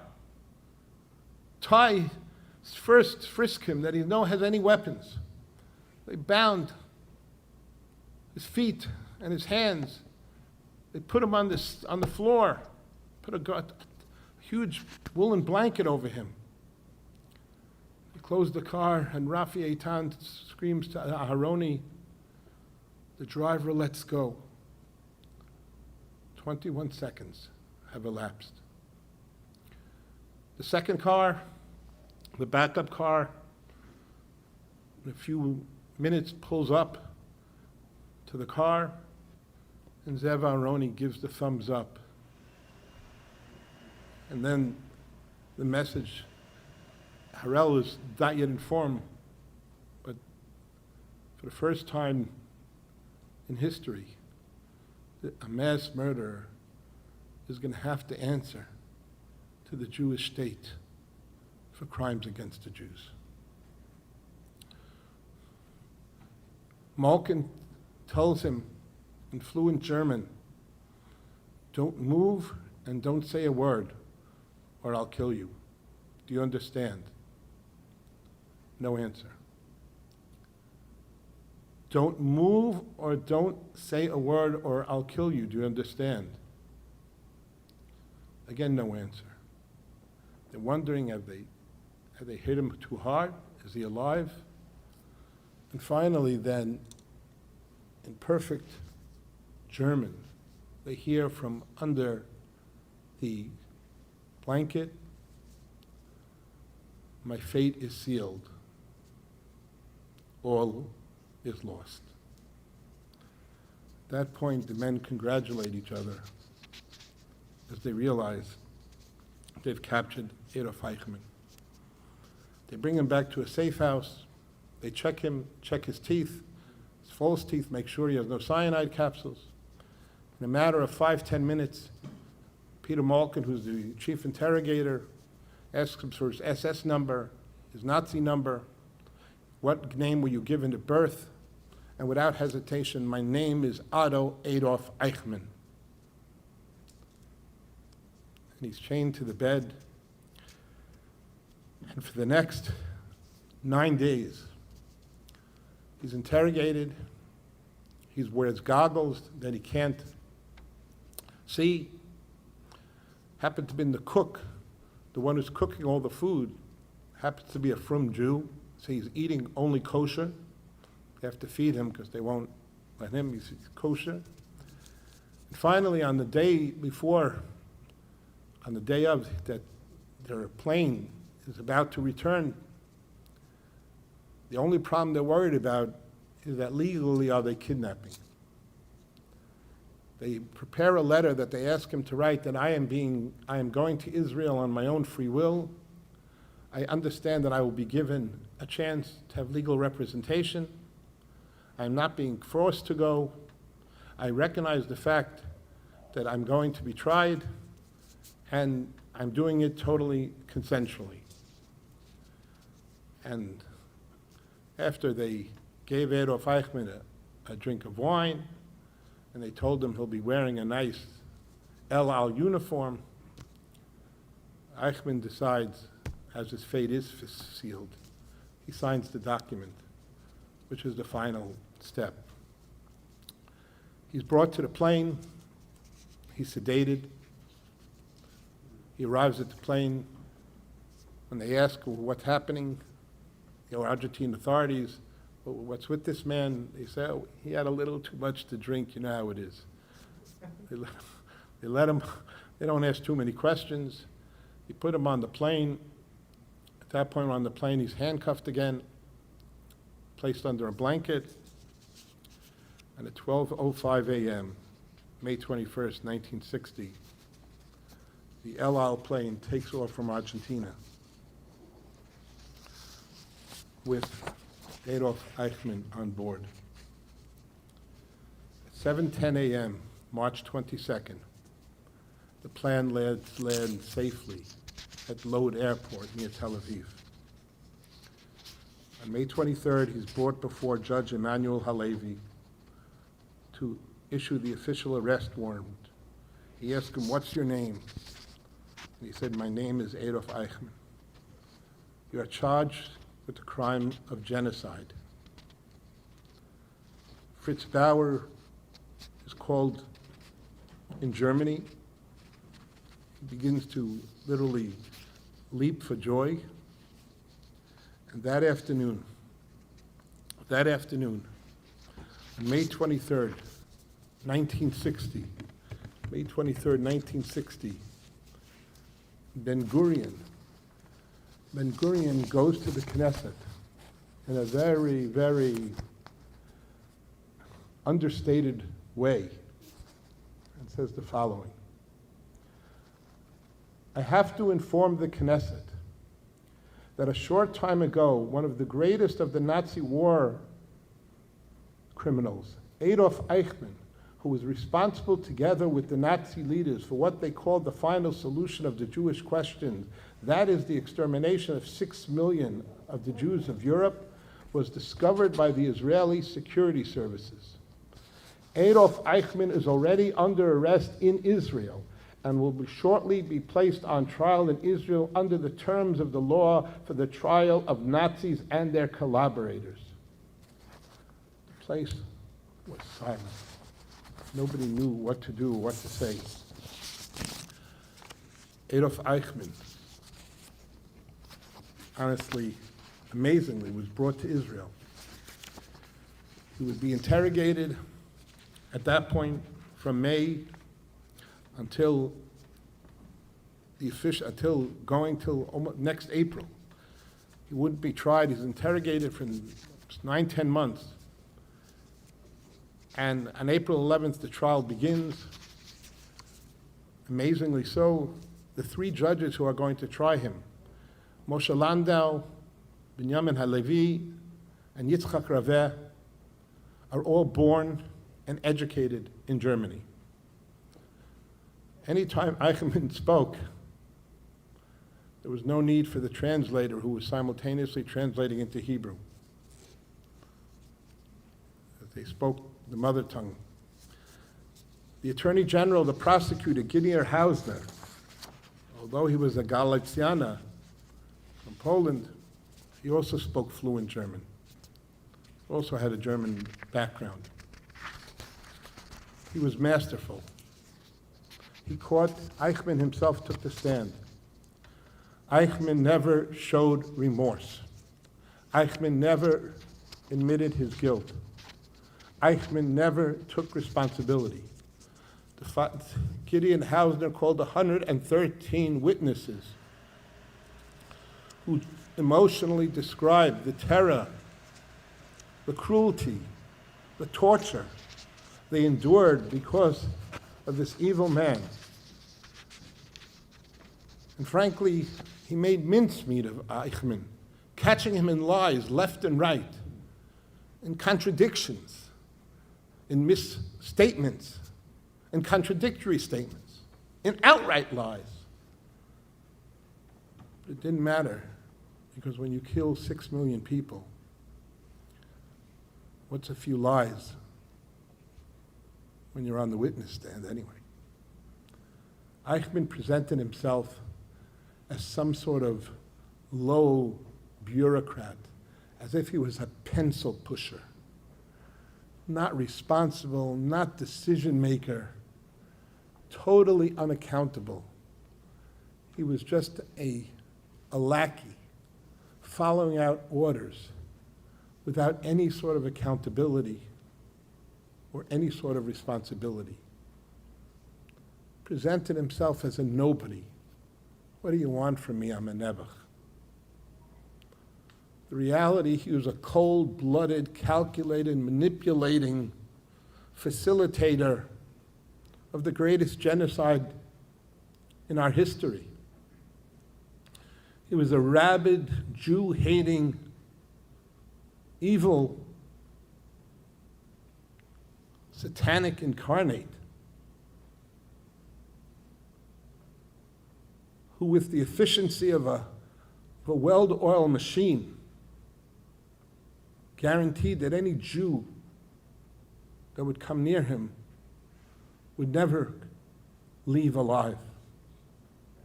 But he presented himself on the witness stand as some sort of pathetic nobody, which probably in reality he was. August 14th, 1961, the trial ends. December 15th, 1961, the 3 judges reached their decision. They tell Eichmann, of the 15 counts against you, we find you guilty. We sentence you to death by hanging. Eichmann shows no remorse. They ask him, do you understand the verdict? He says, I understand the verdict, but by the laws of this court, I am not guilty of any crime. By the way, Israel allowed 2 German lawyers to be flown in from Germany to represent Eichmann, to give him fair representation. They also allowed, by the way, his wife to come a number of times to visit him. March 1962, Eichmann appeals the verdict. The appeals court of 5 judges turns down his appeal. May 29th, 1962, Eichmann appeals in his last appeal to Yitchok ben Tzvi, the president of Israel, who has the power to pardon him. And he says the following: I haven't sinned. I did nothing wrong. I am clear even with God. I am not guilty of these crimes. I ask you to grant me clemency as I deserve. 2 years ago, Israel released the telegram. I have it. Not here, but I have it. A copy of it, obviously. They released the telegram that Vera Eichmann sent from Germany, where, in German, of course, where she begs Ben Tzvi not to leave her an almana, and not to leave her 4 sons, Eisenman. And Ben Tzvi, we have his handwriting. I saw it, it's online. Amazing, a Jewish president. What did he write on her telegram? He didn't have to answer anything, obviously, but what did he write on the bottom of her telegram? He wrote, Vayomer Shmuel, kasher shiklo nashim charbecha, kein tishkal min nashim imecha, vayishasef Shmuel es agag lifnei Hashem ba'Gilgal. As your sword has made women childless, so will your mother be childless among women. And Shmuel killed, decapitated Agag. Then Tzvi denied the clemency plea. On June 1st, 1962, at 12:15 a.m., Eichmann Yamach Shmoy was brought from his cell, walked 50 yards past the other cell blocks, and brought to a gallows. Nobody before and nobody after has ever been executed in Israel. There's a special gallows built for this occasion. They tied his hands, his feet, his knees. They placed a noose around his neck. And he refused the black hood usually given to a hanged man. He shouted out his last words in front of 4 journalists, a couple of, obviously, the executioners or whoever was the representative of the government, and he screamed out, "Long live Germany, long live Argentina, long live Austria. These are the 3 countries which I've been most connected and which I will not forget. I greet my wife, my family, and my friends. I am ready. We will meet again soon, as is the fate of all men. I die believing in God." At that point, before the signal was given to hit the switch that the trap door below him would be released, he noticed Rabbi Eitan smiling as justice was about to be done. And Eichmann said in a low voice, which is really the last words he ever said in his life, he looked at Eitan and he said, "Your time will come to follow me, you Jew." And Eitan smiled and looked at him. "But not today, Adolf. Not today." What's amazing is that Eichmann, Yamach Shmoy, was 56 years old and 74 days old when he was executed. As if Niba v'lo yada ma niba, he prophesied, but he didn't know what he prophesied. When Rabbi Eitan said those words, "Not today, not today," Rabbi Eitan would live 58 more years, more than the years that Eichmann had lived at that time.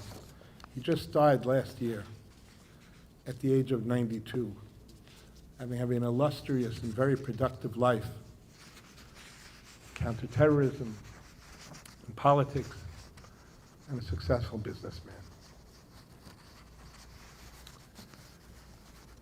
At 6 o'clock, right after the execution, Eichmann was taken out, and at 1 o'clock in the morning, a Holocaust survivor was given the zchus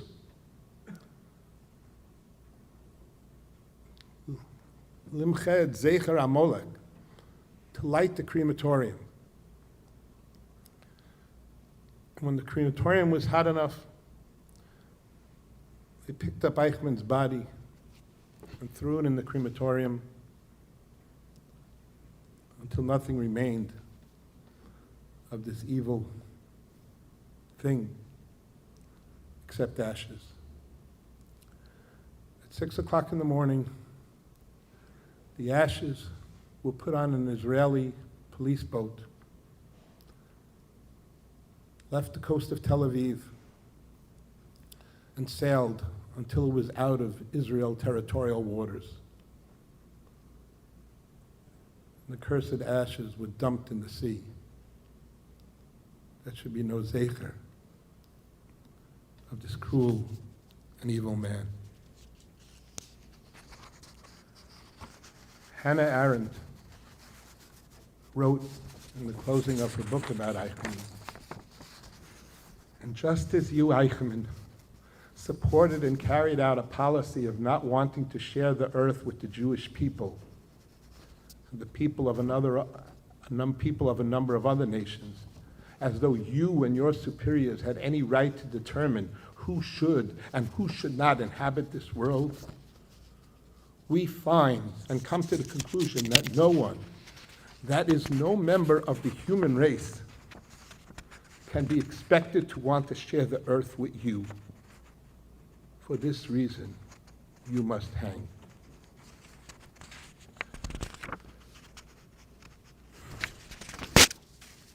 I'm just going to end off as we've ended. And first of all, the story itself is a Tisha B'Av story. Obviously, one Eichmann doesn't come close to 6 million Jews. But a nechama, a small nechama, a slight nechama, Hashem did give us. That justice was carried out. That in this world there is justice. Yes, there still is the concept, that perfidy of theodicy. That tzaddik v'ralo v'rosha v'tovlo, why did the good suffer? It still exists. The theodicy riddle still exists. But nevertheless, when Hashem shows us a glimpse of justice, that a mass evil murderer is faced and is put to justice and is given the punishment he deserves, that just brings us to a sense, Kel Nekamos Hashem, Kel Nekamos Hofia. Hashem, the God of vengeance, reveal yourself. And that is something that frankly does bring about a sense of awareness of Hashem's hand in this world. In a world which is so full of Hester Panim, to be able to, if you realize how many things could have went wrong, how a Gentile girl who was dating a boastful Gentile son of an anti-Semite, how his brother is insulted that Juan, the Jewish Sayar, doesn't know that his brother's name is not Clement, but Eichmann. If the water meter was never properly checked, that it's under Ricardo Clement, if Franz Bauer, that German, who was trying to somehow facilitate an easy sentence, wouldn't have given that information up. For almost 10 days, Eichmann remained hidden in Argentina. So many things could have went wrong. Thankfully, that time everything went right. And that's something we have to be makir to Hashem. I also want to say the collateral benefits to the trial were multiple. This was really the first time in history that the world saw the Holocaust on display. It was the first time that there was a total recognition of what the Nazis had done and what the extent of how they did it. And frankly, even in Israel, it was a time that the Israeli youth, so many of the Israeli youth who had they looked out, frankly, at the Holocaust people as sheep to the slaughter. They realized just how terrible things were. And for one brief moment in history, the nations of the world realized that indeed, the Jews were right. The Jews were right. It was a major Kiddush Hashem. How he was tried, and all across the world, with obviously few exceptions, but even the Soviet Union, applauded Israel for the successful sentencing and execution of this mass murderer. Like I said, since then, Holocaust awareness and awareness of anti-Semitism, frankly, which is so important to us, has grown, and frankly is something which even in the non-Jewish sector, hopefully, is something which is taught. We conclude with just remembering as we do the words of the Netziv. As Hannah Arendt said correctly, that if you choose that I'm not worthy to live with you, then you know what? You're really not worthy of living in anyone. We remember the words of the Netziv when he recounts that the Bayis Sheni, the second temple, was destroyed from Sinas Chinam. He writes, during the second temple, there were tzaddikim and there were chassidim, as well as those who toiled in the words of Torah. However, they were not yesharim. They were not straight and honest in their dealing with others. Due to baseless hatred in their hearts towards each other, they suspected those Jews who disagreed with them on religious matters were either Sadducees or heretics, apikorsim. This brought them to bloodshed, shfichas damim, under false pretenses, and many other evils, until finally Hashem destroyed the Beis Hamikdash. And this is the praise of the Avos, that besides their being chassidim and lovers of Hashem in the most perfect way, they were yesharim. That is, they conducted themselves towards others, even towards idol worshippers, with love. They cared about providing for the benefit and to keep the world in existence. Bezos Hashem, in this case, we should learn how not to act. In this story, we learn if a person can be so evil and destroy the lives of so many, we have to realize how a person can be so righteous and, frankly, rebuild the lives of so many. May this be the last Tisha B'Av lecture we have to give. With the help of Hashem, next year, Shana Haba B'Yerushalayim.